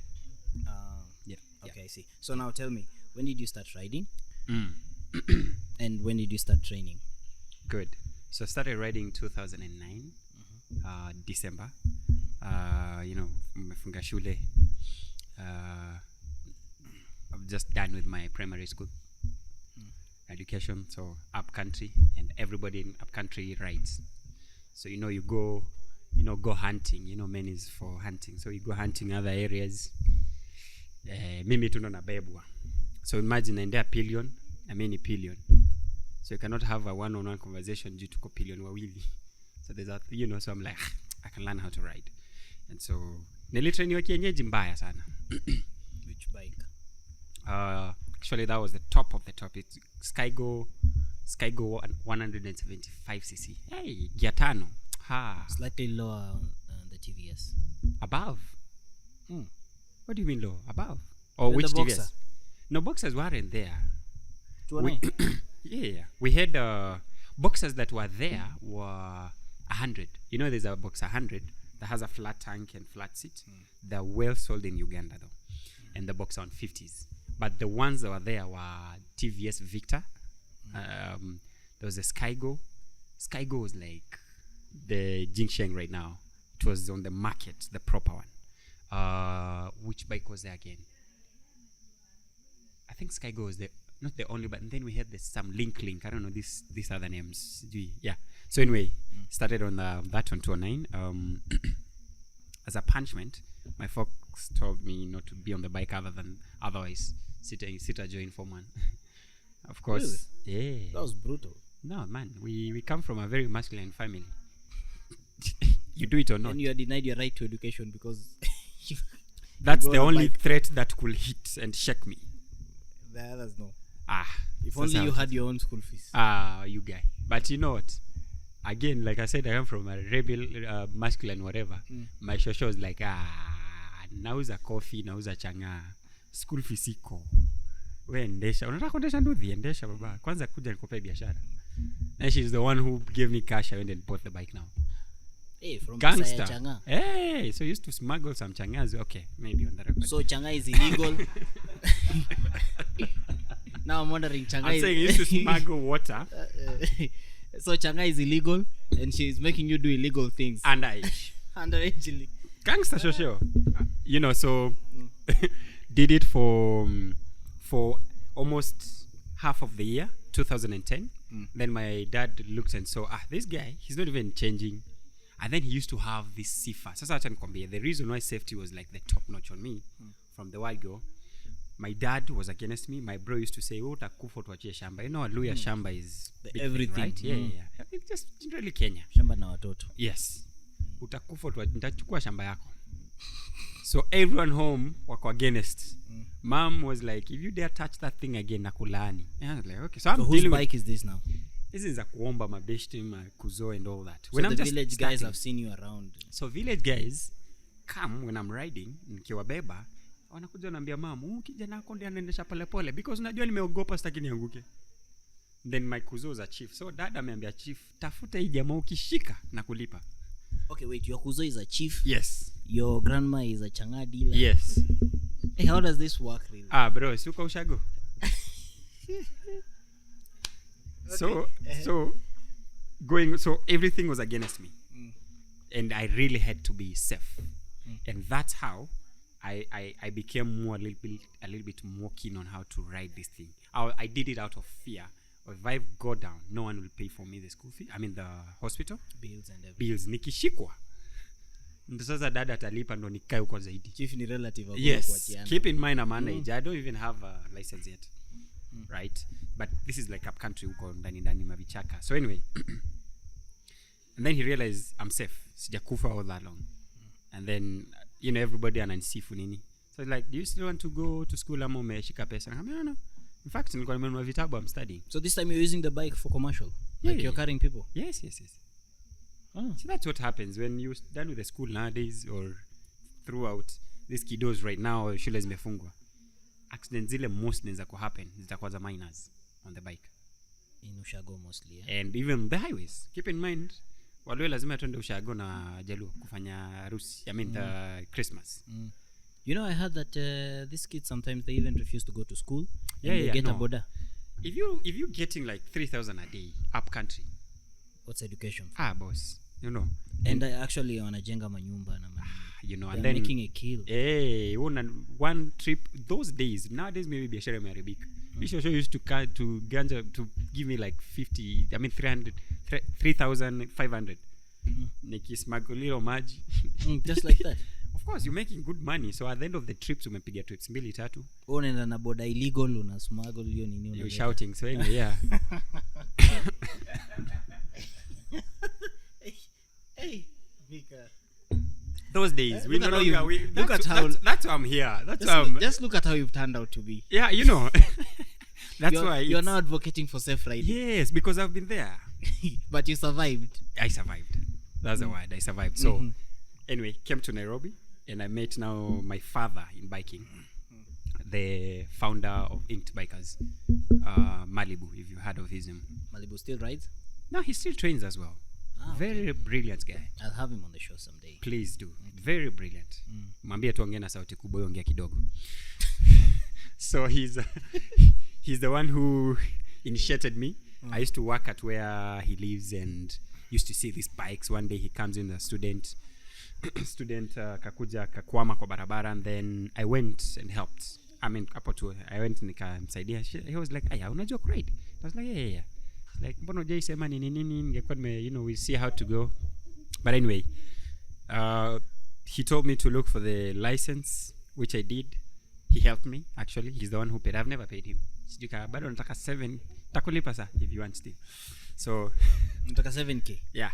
Na in dollars ama sasa. No, yeah, he'd rather not. I'd rather give him in Ugandan shillings. Anyway, so he paid for me. Hiyo ni mob. Ni mingi. No, ni mingi. Ndakuta how much will that be? Like that, briefcase like status, yeah. Honestly, anyway, so he gave me the opportunity. He trained me. I started working under his now Inked Bikes as that now I started to answer question. I started training in late 2015, 2016. Okay, before you continue, let me Yeah. just cut you short. Yeah. You are riding in the village. Yes. So this time you are maneuvering between high school and riding. When you come Yes. home, you are riding. No, so I schooled in Nairobi. In the Oh. village, I went for the holiday. And you resume bike. That's where I learned how to ride. Mm. And that's where I rode for almost half a year, 2010. 2010. Yes, and then I came to Nairobi now, joined Form 1 midway. Mm-hmm. But you know, if you're smart, you know, jigs are riders, yeah? Thank you. So it's chip, No. chip, chip, and then you're gone, right? Anyway, so between 2010 to 2013, 14, I was a weekend rider. So I had cousins in Nairobi who were doing the deliveries with bikes. And every Saturday, jioni, na Sunday, I used to go pick their bikes and go wash. So they'll give me the bike, and then I'll look at the farthest car wash in Kawangware. And I wash mbali so that I have more time to ride. And so it was shaky. My dad made just a simple thing. I know you can ride, but never touch a bike in Nairobi. Again, I failed him. I hope my son won't do that. But anyway, Kiboko ni ile. but here we are. So with time, I got to hang of how to ride. So I was a weekend rider between 2010 to 2014. Then 2015 is now you don't know what you want to study. You don't know. You try this in school. Najaribu sijui kuwa chef sijui nini. Sijui mabrokoli manizi nakataa. Unaambiwa you're good at electricity, unaweza kuwa electrician, unaenda huko unaambiwa ma capacitor zinaungua. Nope. So now you're there with your fork and they're like, what do you want? So I'm just like, let me find myself. And that's how now I got into it. Now I met this guy, started training with him. He gave me the opportunity, akanipeleka kwa beshte yake nikaandikwa so that I can ride around Nairobi to just get hang of how Nairobi is. I used to fear roundabouts, man. But anyway, those are the things I trained to come over. Then 2016, nika hit on a runway. Now I was on my own, started training 2016, 2017. 2018, that's where I went now separate my way, and that's where I started my own training. 2018 when Wamoyo was just about to leave. Actually, that week is where Jobo ilikatika. So you talked to Wamoyo is the lady who's traveled the country with Yes, the bike. yes. See, you talked to her because I don't know if she blue ticked my DM. I asked her to come to my show and she hasn't replied to me. She hasn't replied? Yeah, please talk to the right person. Yeah, Tebu, talk to her. Man. Yeah, no, she will come. I know you have connections. Yes, I do. Yeah, please talk to her. She will come. So started there, and it's been a journey. It's been a journey. It's not easy to change someone from Futsubishi to a rider. Si rahisi. Someone makwanza kama wewe sasa, it would be, thank God, can only try. I only met you on advance. Nilianza na skateboard. You know, but it's been again, so what motivated me to answer that is that when I was learning how to ride in 2009, we were like 6 guys, peers to me, Tereshwa. We have the age set. You get circumcised and then you know. So we are at that age set, and we were trained all of us with one who is my cousin, one guy. So in there we had squids, guys who ride bare chests, no helmet, no nothing. And they work out. Oh yeah. So then it reached a place. One went down. No, one didn't show up in the stage, and then only to figure out pneumonia baridi imeingia kwa kifua. 2-3 days he's gone. Ile mifupa. Yep. That's the crazy. 2-3 days he was gone, and this guy had been riding for less than 5 months. It was specifically 3 months. There was a statistic in 2016 that what kills border more than the accidents is the pneumonia. It's true. Really? It's true. It's lack of them. One thing this guy said, he was very simple. If you do not have a helmet and a jacket, don't get on my bike. Do not touch my bike. But of course, he will leave the bike with one of his called Kibui. Kibui was now like our captain. If he's not around, he's the one who decides who takes which client. So, wote tulikuwa magera, wanaitwa? Magera. Well, kamageras. Tulikuwa kamageras wa nduthi. Like so a cartel. wewe acha cartel ni hiyo, cartel ni sasa kaa wewe. Cartel is uptown. It's uptown, yes. Yeni kama No, not cartel. No. Kamagera. These guys who do squads. Right? So we're in stage. There were specific clients who want me because of easy ride. Kuna wale wana maharaka wataenda nao jamaa mwenye mambio. So we all had a niche at the end of the day. So if a client comes unamuza uko na haraka? There were those who knew us. Or they'd go. They will just come, wait, and then you are given the bike. Right? Returning clients. Yes. And so the guy who was the squid, he hit a trailer. There was a place, trailer ilikuwa imepakiwa, he hit a trailer can move, but the guy survived. So the problem is, Ali survived, and this is the problem that has killed so many African brothers. You do a mistake, you get away with it. Nilipiga trailer kasonga mse. You're immortal. You know, so how many times utagonga hii trailer isonge ama ndo utasonga zaidi? Unaambia rudia tena. You get. So he never learned. His was like to show off, right? And guess what killed him? A cyclist. A guy pedaling. Pedals, comes in the intersection. He hits the cyclist, goes up, comes down, and then he walk up and asks the cyclist, "Are you okay?" Cyclist, "Yeah, but bike nini." He's like, sawa. Gone. He just fell and that was it. Blood. Still talking. He just fell, the damu, he didn't have a helmet, he didn't have That's anything. Internal bleeding. Yeah.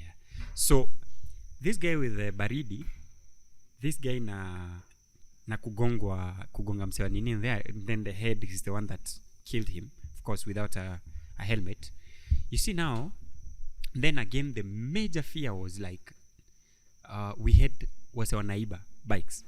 Hawako wanakuja na kuibia wanakuacha. Unajua waizi huko ushago bro wamekula ugali, unapigwa panga. They used to kill raiders, right? Unakuiba bike.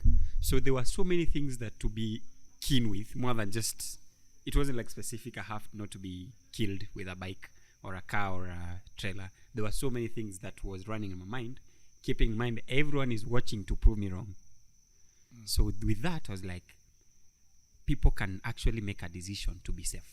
So when I came to Nairobi, I was eager to do we have any other better way, or how else could this guy be taught? Marehemu angefunzwe anything wakwe poa, And when I met Malibu, he made that dream and cultivated the passion to what it is today. So safety, more safety. Every time I ride, the only trophy that I know I'm gonna have to give to myself is to reach home safe.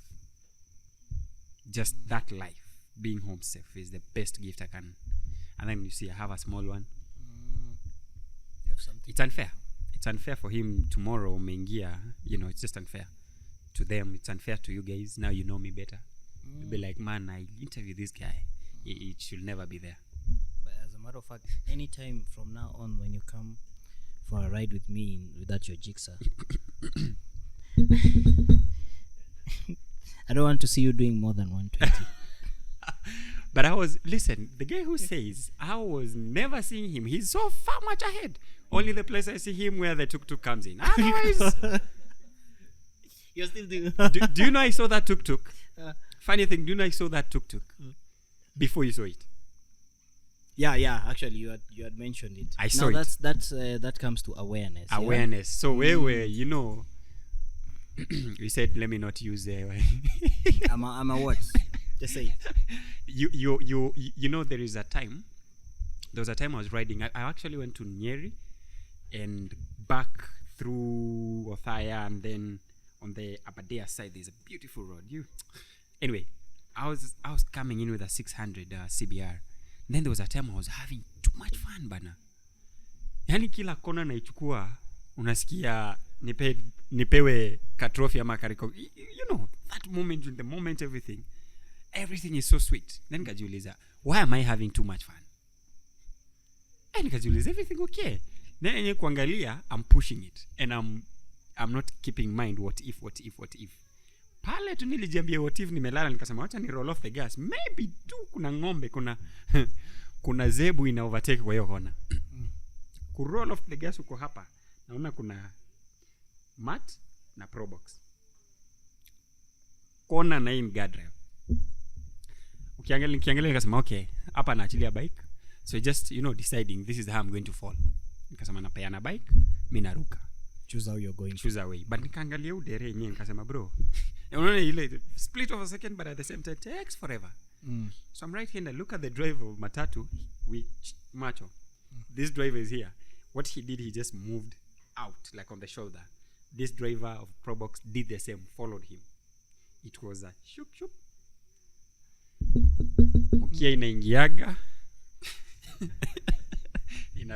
Unaenda pole pole. Mpaka nyumbani. So having too much fun, or too much you just into it, or worried, you just shake you on the road. Something is wrong. This has to be balanced. So you saying I shouldn't do anything be above 60, I agree, but I didn't say 60. You said what? I said 120. But if you want to do 60, it's fine. But you see, you're doing 120 while I was doing 90, and that's why you are ahead. No, actually I was doing 90. So how will I do 120 behind you and not passing? You're not doing 120 at that time. See, it was a corner. And jigsaws don't lean proper like that. Yeah, you're right. Because when you guys go lean quite more, it feels unnatural. So, so what to mention there was just. Yeah, I'm going to delete all the scenes. That it's okay. It's okay. You lose more views, and people won't learn. Jigs are the bike to buy. Let me ask you. Yeah. I come to you as a newbie. Yes. I have no experience. Yeah. On biking. Yeah. And I have a 600cc. Would you train me? I've trained people on smaller, and then they start on 1250. 1200. Yes, yeah, 1200, 1250s. But we have to agree on a couple of things. Number one, the question I'm always asking is, why do you want to ride? Will you have answered me when on your day one the thought came in your riding? I'm coming to you with the 600cc. Yeah. Why do you want to ride? Because I've just discovered this passion, and I'm so interested in the sport bikes. Public means. Go back. Use public means. Give you a good reason. I already have the bike. Public means. Otherwise, I RIP in advance. So you wouldn't train me? Yeah. Give me a good reason. That reason is not valid. No. Why is it not valid? You'll be gapping. That's what you want. But you got into it because of passion. Isn't that the same thing with me? So who are you as a rider? Passion is one thing. But your job is to train me so I can be safe. My job is like that of an instructor who trains people how to shoot. Exactly, and then do it. And I'm giving you the instructions and teaching you how to handle a weapon. I want to know this handling of a weapon. Where are you going to handle it? Are you going to handle it and do it? Against my own people. Utaniua nikikupatia hiyo gun na kumbe wewe ni kitu kingine kichwa maji. Tutapatana kwa barabara utaniua. So the thing is, what qualifies is the first thing first, riding is an attitude. And the main issue or the main thing is, if you want to ride to go and show off, you are a threat. I will deny you those skills. If I'm in position, I'll deny you. I won't teach you. If you're smart enough, you'll come up and reason or think, why did he refuse to teach me? Then you'll come up and say, so many people will come to me, I want a bike with a fat rear tire to go fast, right? And anyway, point is, the reason why to want to ride is maybe leisure, maybe commuting. If you want to be a racer, I'll not waste more time to teach you on how to do off-roading. I'll teach you specifically for racers. And if you come to me as a racer, I will not teach you how to be on the road, because you would barely be on the road, right? So I'm going to teach you. We'll spend more time. I have racers that I'm currently teaching how to race. Guess where we spend our most time? On the track. Whistling Moran. Yeah. Nurture them from there. Ask, do you want to be a racer by the same time commuting? No. Me pikipiki kwa barabara mniue siguzi. Like, perfect. We anataka kuwa racer but anataka commute. Perfect. So we guza this side and I tell them, whatever you do on this side, do not bring it on this side. It remains there. So first thing first, the reason as to why. So many people come with the wrong reason of my body rides. Bro, pia uride, you gap wase, nataka niingie hivyo. Not knowing. It's like the same thing these guys were saying, kina styles. Have you, okay, you haven't. But have you ever read one of the legends? Just Oyaya. Oyaya, right. This guy, whatever he does, utaangalia ushindwe ni nini. Manuva zingine anapiga, but well calculated. It has taken so much time, so much everything, that he knows his bike, he knows the way he's thinking, he knows how he controls his heart rate, kikiumana, anajua. Wewe unakuja hapo unaona tu speed shuk unajipata. Him he controls, and then you can't be able to control. So can somebody learn from scratch to ride a 600? Very possible. But remember, there's the beginner level training, which is beginner. Then come now, understand what this bike is made of. So you have to be given the beginner course, understand, then now be trained how to handle that specific bike. But it's not like begin and then join with the beginner. No. Hii ni kukua bado. So how do you become a good rider? What are the basics? The basics. We have a rider who went to driving school. Akafunzwa kama amekalia hapa nyuma. Na NTSA. You can lift your hand if you did. Acha na NTSA. NTSA doesn't train anyone. Driving school does. So unfortunately we don't have driving school. Yeah. That trains bikes. Yes. So the trainer who is giving you the training barely has a border. Forget about even. He walks to work and trains you. Right? Wow. Yeah. Let's call it. So if you're training me and you walk to work, you have no idea of how bikes relate or bikers relate on the bike.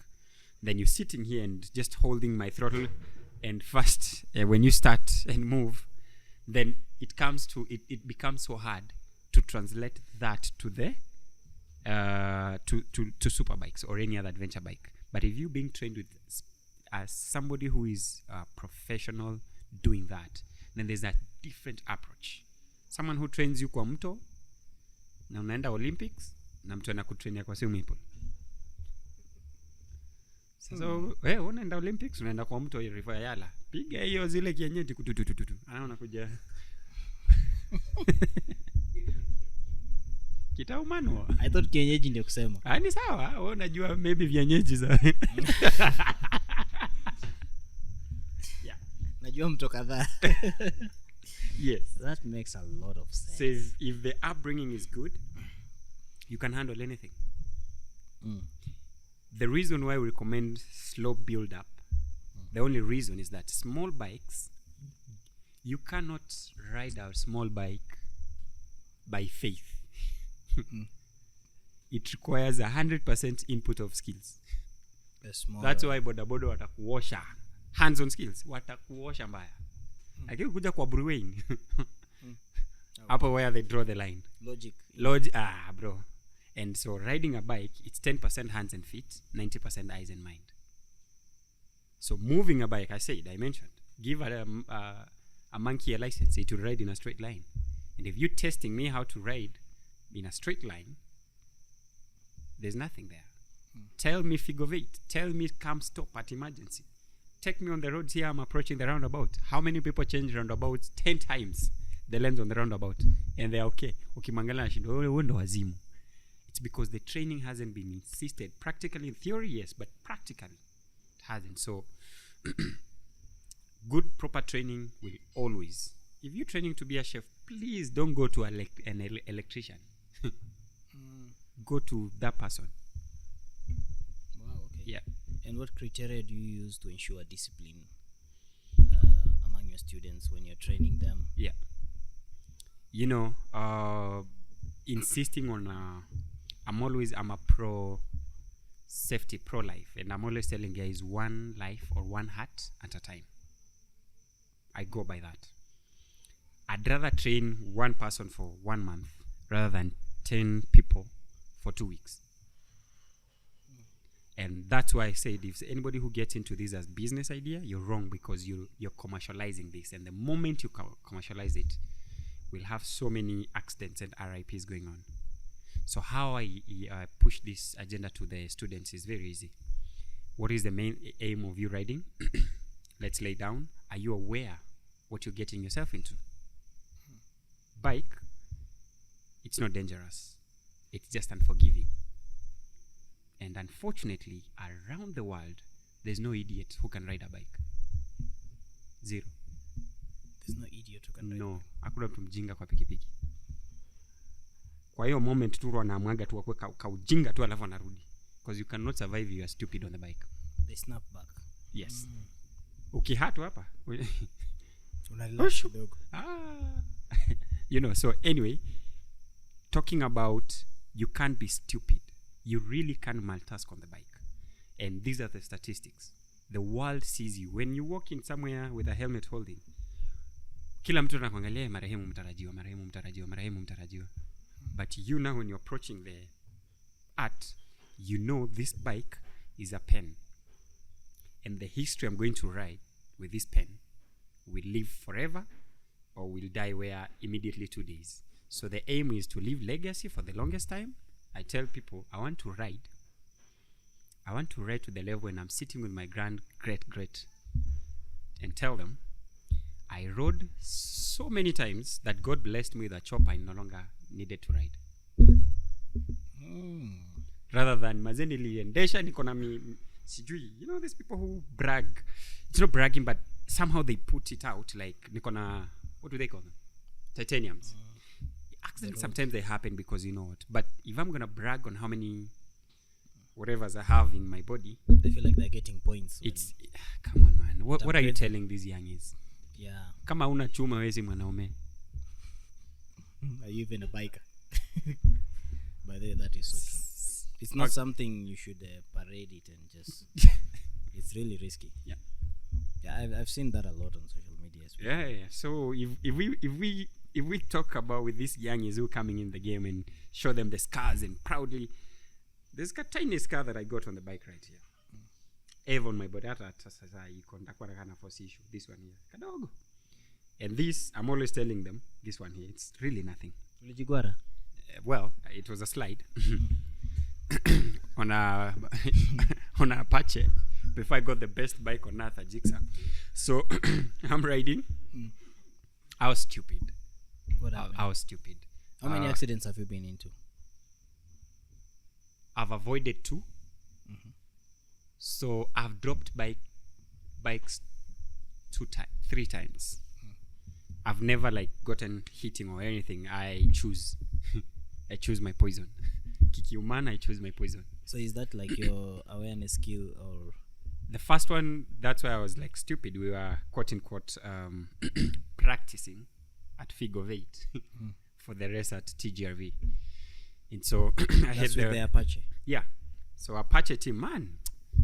Apache was do you know super bikes were watching, you were waiting to watch the Apache. Hapo wachana na hii kinao ya kitambo. Mimi naongelea 2017. 2018. Yeah, akisikia yeye atataka kurudi hapa. Now let him come. No, he knows. He was vile umesema tuachana na wayaya. Achana na yeye yao ilikuwa ga. That's on another. No. I won't say nothing. Sema tu. No, it wasn't nothing. Okay. That was something else. It was not that thing. If I go back to where Yaya were, I don't think I would have survived. There was something else. No, those guys they had spirits and if you look at Yaya, hey, he has so many spirits. You trust so much kupita kwa hiyo kona hujaona. Ujui punde itatokea hapo kwa karidana. Unapita nazo spirit. My safety bar. Hey, those guys missing a survive. I think I would be so those guys, I give them their respects. They are just legends. Hey, it's unmatched. This one we used to bring a show. I never won during that time on Apache. I won't lie, because we had like 6 guys I was guaranteed they will beat. Kwanza watanizunguka. 2 of them walikuwa wananiambia unajua ball, you know, bike is kubali matokeo kwa ground. Kwa ground kubali. But I grew the skill 2019. Nikaonyesha pia kuna oji hapa. 2019 is where now you won that category Rosafi, but na Jigsaw. You know, I'm telling you, Jigsaw 155. Shut up. Yeah, I'm telling you, guy. Go to the TSA name hapo. Hey, don't play with Jigsaw. Micah representing the Jigsaw. Anyway, so the point was we are practicing on the figure of 8. Hakuna practice hapo, ni ujinga. Because we don't have any way. Una pesa ya kulipa TGRV. Hiyo tu moja tu hakuna. Si nane hiyo ingine figure 8 tu. So we are practicing there. And then I'm leaning. Kwanza nilikuwa na 160. I was the only one who had the smallest. Otherwise walikuwa na 180s. So nimeonyorosha hasa watatu. And you see where a man is ego imekuwa bruised. It's another thing. So they're like 20 nyingine. Because still me tumewapiga hapo. Na kunyorosha tu. So tukakuja ya kwanza, kuna kwanza wa pili nikamnyorosha, wa tatu, wa nne njia kaisha. Kuangalia hivi kuna gari inakuja. And so we were to meet. nikaangalia huko kuna mtaro. Si uingie tu Rosafi. Mtaro. Dive in. Ditch. Yes, nikaingia kwa ditch. Try to control, but sports bike you can't control. Once kuna kamawe kalikuwa strategically placed kukuja kuni-elevate. Ile nikaona hivi. Hapo make decision nikaacha bike. Impressed. Ulikuwa umebend kidogo. Ulikuwa umelin. Yeah, but sasa leaning, I was at this position, then kuna gari. So nikiangalia hivi I just proceeded with it. Barabara ikaisha. Nikaingia out. Aligned the bike. Tuku, I'm like, I'm gonna save, and then naona kamawe. Hiyo mawe. Got the tongue slap? No. Off-road is off-road. It's just off-road. It's not smooth. Okay. So hiyo mawe linirusha juu, you going naona tu ka battery nini, that time you're just like my bike. But anyway, so I skidded, well kitted, well geared. Kuna place ingine. Glove nilikuwa nimevaa fupi. Pale jacket iko, so it moved kidogo tu. That's where it scratched there. So that's why it's highly advised, don't ride it with the watch. If you have watches, necklaces, rings, anything that can add more damage when you go down. Even the belt and all that. Yeah. Ichaenda chini belt ikaisha. Katika in 2 pieces. I have some souvenirs in my house. But anyway, so that, and then the other one was on Ngong Road. I still blame myself. All accidents or incidents I've been through, it's all on me. In as much as like this Ngong Road, when I explain to you, you'll figure out it wasn't me. So we're going. You see that where they sell cars at where Nairobi Chapel is. So we're from side of Lenana, tunakuja Nakuma Junction.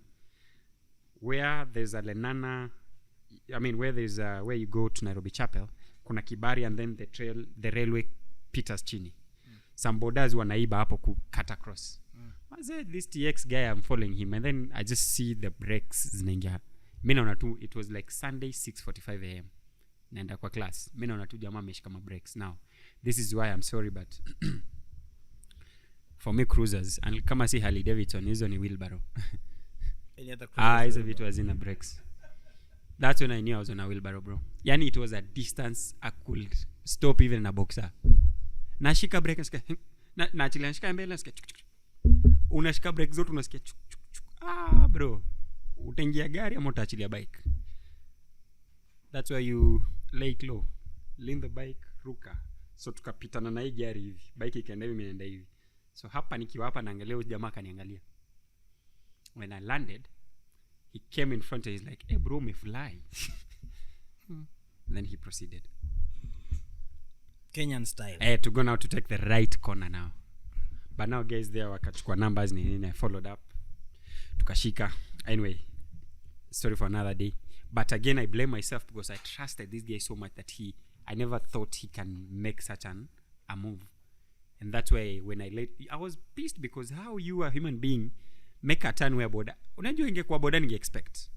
You get, this I lowered my expectations, and that's where the enemy struck. Yeah. But this is why GoPros come in handy now, yeah? That could have been good evidence in case. But even if you shoot me now, and they present that footage in the court of law, it's not evidence. How? No. Show me where the case that was won with a video CCTV just helps to improve your case argument. It helps with good evidence, and if the case but it's is not improved, an evidence. Why would it not be an evidence? If you get Brian Mwenda, he can prove that. Yeah, that guy is good. But clearly, this is me pointing a gun at you, and you're recording, and I shoot you, and you pass. How many SGIs we have? SGI moments or CGI? CGI. Yeah. Okay. Right. Get your point. Yeah. So, yeah. The point again I bring there is we do not have to always blame other road users. If you ride with an attitude of all fingers pointing you, then back again what I started with, intention. The decision to make an intention. It's the same thing when I was in SA. We argued a bit because of what I've been training and what I've been believing, and then what he's telling me doesn't make sense. And one was, it was like, can you train someone to anticipate? I was about to ask you the same. Anticipate a surprise. And my belief was like, yeah, he's like, how? If you can train me to anticipate, dude, I'll be squeezing that throttle throughout. It can work. It can work. but you cannot train anyone to anticipate the surprise. However, what you can do is you can train them how to manage if it happens, and that's by manipulating the speed. Before any maneuver, and you manipulate the speed. So the decision, and another thing was like how to teach someone how and where to look. And that way it comes in, most people look, but they don't see. So looking with intention to pick those hazards. A kid is walking. Someone who's walking a dog, that dog can just come out of the leash in front of you. So looking with intentions and making the decisions that will enable you to be safe and anyone around you is what differentiates you as a rider and a safe rider. But if you do not, it's the same thing. Tukienda nyoka nyoko, you kept on checking, only to come to realize God has created so many good things. Beautiful houses, beautiful skirts there around. So, intentions. Yeah. Wow. Okay, so last question I want to ask you before you wind up. Yeah. Would you say like you had a very successful career teaching people how to ride? And the other question that I want to ask you, what are some of the things you emphasize on when you teach someone how to ride a bike? Let me start with you remind me again, but let me start with the last one. The things I emphasize more is if you have an accident in a car, in a bike, caging, hiking, and die, you've done a major favor to yourself. Big favor to yourself. Life is hard. Life is hard, but you're really unfair to the people you've left, the people in the sport. Anyone who dies on a motorcycle, everybody who's riding on the bike, we are pushing the agenda and preaching that riding is safe. But that's the way, as my buddy, my friends, my folks knows you, and then you go and die somewhere on the bike because you are doing some speeds. Again, you make me, you've ever, this last year we had so many accidents. I had to tunajidoubt. Unajua, kulikuwa na kale ka moment between July and September. Boss, I was on that duty call of first responder at Payback. I used to reach on the, at a place where the scene. You see things and you have to participate because you are the first one anyway. You go through things, you go home and you're just like, God, is this the way we have to do these things? So I emphasize on being fair to yourself and anybody who's around you. And another thing is, like I said, one heart at a time. So if you're going to save that one life at a time, you will slow down. And I'm always using the Wh33lz. If you put safety and progress and you prioritize progress more, this is what safety does. Safety goes low. If you prioritize safety, then you start doing 20 kph on 110. Yes, progress is very low, but safety is high. But at the same time, is that it? So you gotta balance these things: progress and safety, balance, and you some emphasize on. Forget about machine control. Forget about the show-off. I know bikes are expensive, helmet and all that. We come out as a special breed. Out of 10 people on earth, maybe you'll give it 1 or 2 conversions to become a rider. And good at it. So we are a special breed. Imagine you, by being on the bike, you don't have to prove anything else. So don't live to prove otherwise. The other question was, do you think you've had a successful career teaching? I was having this conversation with the instructor, and I'm like, I feel, when you try out something and then things just work. But right here and at my heart, I'm just started. So if you talk about success, I'll genuinely struggle to show you what I'm just getting started. Not that I'm gonna struggle, but I'm like, I'm just started. I'm just getting started. And when I check on my watch of the age, it really. Don't you feel happy when you see your students? Now that's where I take the cold water, and be like, God, cheers, man. That's you. Because when I got into biking, there's this common word I used to hear a lot, that a rider is as good as his last ride. Totally. And So a that means rider, when you're on your bike, you're mighty. think about this in a way that this person walked into your training ground. He could barely balance on the bike. Forget about the clutch control. On the bike, the balance. You started from the bicycle, came up, got the balance, and then now they're riding. And then now you're going to Mombasa altogether. You're riding, you seeing this rider ahead doing perfectly, safely, maneuvers, nini. Bro, that's just like, and I'm just like, God, this is you. And that's where I think the joy just comes in. I'm like, thank you for placing me at this position to help. This is like another, like a doctor having to save lives. If we didn't get the right channel, it was something else. So I think the best moment I always have is being able to ride again with the riders I've trained, or rather seeing some doing amazingly across the continent. Oh, nice. Interesting, man. I wish you all the best. Thank you, sir. May you train more and more people. Yes. And may we have safe riding courtesy of people like you, man. Yes. And it's really amazing what you're doing. You're doing a great work, because now how many people didn't know such people exists? Yeah, this is a very useful information. And Yeah. I'll be having you on my show once in a while to have specific topics where you can get to address them. Much appreciated. Not everything, of course, because they're not paying for it. No, trust you me, I'm a different breed. One hat at a time. And what happened is that what I came to learn is that there's no pilot that has ever been trained how to fly through YouTube. These riders who say they learned through YouTube. There's Flight Simulator. There is, but that's a simulator. Is it the real thing? Yeah, but let's learn through simulation. So the information I'll share everything,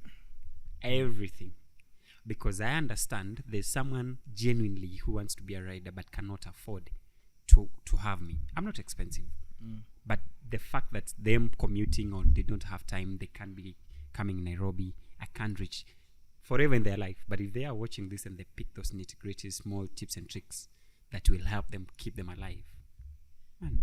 Do you offer tutorials? Yeah, I do. Like on YouTube, or you have? I have like IG. I have Twitter. What are you called on IG, Twitter, TikTok, all those? Let IG. them know. Maybe someone is watching and wants to learn. Yeah, IG. We have Modern Rider Training. That's the page. And then on the Twitter is Coach Micah. TikTok, Coach Micah. Okay. Yeah, I give. Check it out. It's, tips and everything. Yeah, hakunaga. I've checked you out. Yeah, so it's plenty. Ara your tuk-tuk. Yeah, riding. Because sure you've been telling your students there is a guy. Buy Jigsaw, not any other thing. Then because if you buy another thing, this is. You mentioned something about lens splitting. Yes. Lens splitting. How should one go about it exactly? I'm always saying, don't block your mind when it comes to lens splitting, because what happens is that when the cars slow down, there are those things you have that to think about as a pedestrian, as a passenger in the car, as a hawker, and as a matatu driver, and an Uber driver who just almost missing that turn. So if you have all these people in your mind, you'll not lens split like using a highway. That's the moment a pedestrian takes an advantage to cross. That's the moment a passenger opens the door at a wrong place to come out. That's where matatus will pick and drop. So if you're lane splitting, it has to be at a place where, as if something happens, the most you can do is just roll off the gas and gently. But if where you have to brake hard, unataka viboko na mangumi tu. Well, that's violence. If it has to be that way, then I'm down. There was a Mesema we are Africans. Yeah, we are. But kuna To find logic. let me tell you, iliwaka hapa Jinja. Nani bridge ya Jinja? Ushaipita Uganda Jinja bridge? Sijafika hata Uganda. Yes, I know. The passport. No, hata even. Yeah. I forgot your ID. Haitakuwa stamp. Your ID, the passport process is not I'm here. a fugitive. Kulikuwa na ka period hiyo Jinja. Even up to now hakuna polisi Jinja bridge. ni ma KDF, so ma UDF. They used not to arrest. Unakuja mbio, unatolewa kwa gari mbele ya familia, unanyoroshwa. Museveni style. Unanyoroshwa na imagine unapigwa mbele ya watoto. Will you repeat the same thing? Why are you going fast, my friend? Yeah. Why are you going there? And you know things going to happen. Anyway, so the thing is, if it has to reach there, then, but yeah, we don't advocate for violence. We just use the 90%. So in short, you're saying we should be doing low speeds. Lane splitting. Lane splitting. You cannot lane split on a freeway. You only lane split at a standstill or almost. So lane splitting has to be applied or just approached as lane splitting. And that is changing from this lane to the other lane. What exactly is the speed limit to lane split? I will say what the law will say is below 20 or 15. But Below I'll tell 20 you. or 15. Yeah, kph. 15 kph, they're about below. If the traffic is moving if the traffic is moving 20 to 25 and above, there's no need for you to lane split. There's no need. Because the flow it's flowing. Why are you lane splitting? Why you lane split? But if it's completely coming to a standstill or below 20 to 15, then gently, then again, lane splitting, you have to really help other drivers know where you exist. Don't follow the car from a blind spot. So helping the drivers to see us is the best thing. There's the old saying that says, if I can see you, if you can't see me, I can't see you. So if you follow a driver and they can't see you in the aid of the mirror, they can't see you. They'll not plan with you in their mind. So they'll make decisions and maneuvers that you're not in them. So you position yourself, lights on, good reflection. There's that debate which we're going to pick it up. Loud pipe saves lives. It's a whole debate. Yeah, I know one of my friends. Hey, got the bro, loudest pipe don't and even. It's fucking annoying, man. It's Yani the bike only the ignition. hata anatumia How do you talk when you reach home? Man, no, he has earplugs, but he's causing problems to my other ride people. was, come on, man. Yeah, you ride with him, ako hapa mbele yako hapa is No, I just don't. making too much noise. I don't allow. He stays behind. Amane na uko tufungulie njia. Bana ende tu. Enda tu. It's a black bike, No. by the way. Yeah, and I know it. You know it, yeah. It's Anyway, been this done so many things. Yeah, that bike. Yeah, that, Seen life. that bike is surviving. Hey! Okay? I'm telling you, man. It's nice having No you. Jigsaw does that. Thanks a lot, man. Thanks for coming. Thanks for Appreciate coming to my show. I hope the next time I meet you or you come back here again, you'll have upgraded to something not a Jigsaw. Yeah. I'm looking forward to having a Jigsaw 1000. I said not a Jigsaw. But I pray, and let me know if you're upgrading. I heard you're getting another bike. I'll have an R1M. Really willing actually just to give you that and specific skills to handle that. R1M. But for free. Jigsaw. For, you know. No, I don't want a Jigsaw. Thank you so much. Much appreciated.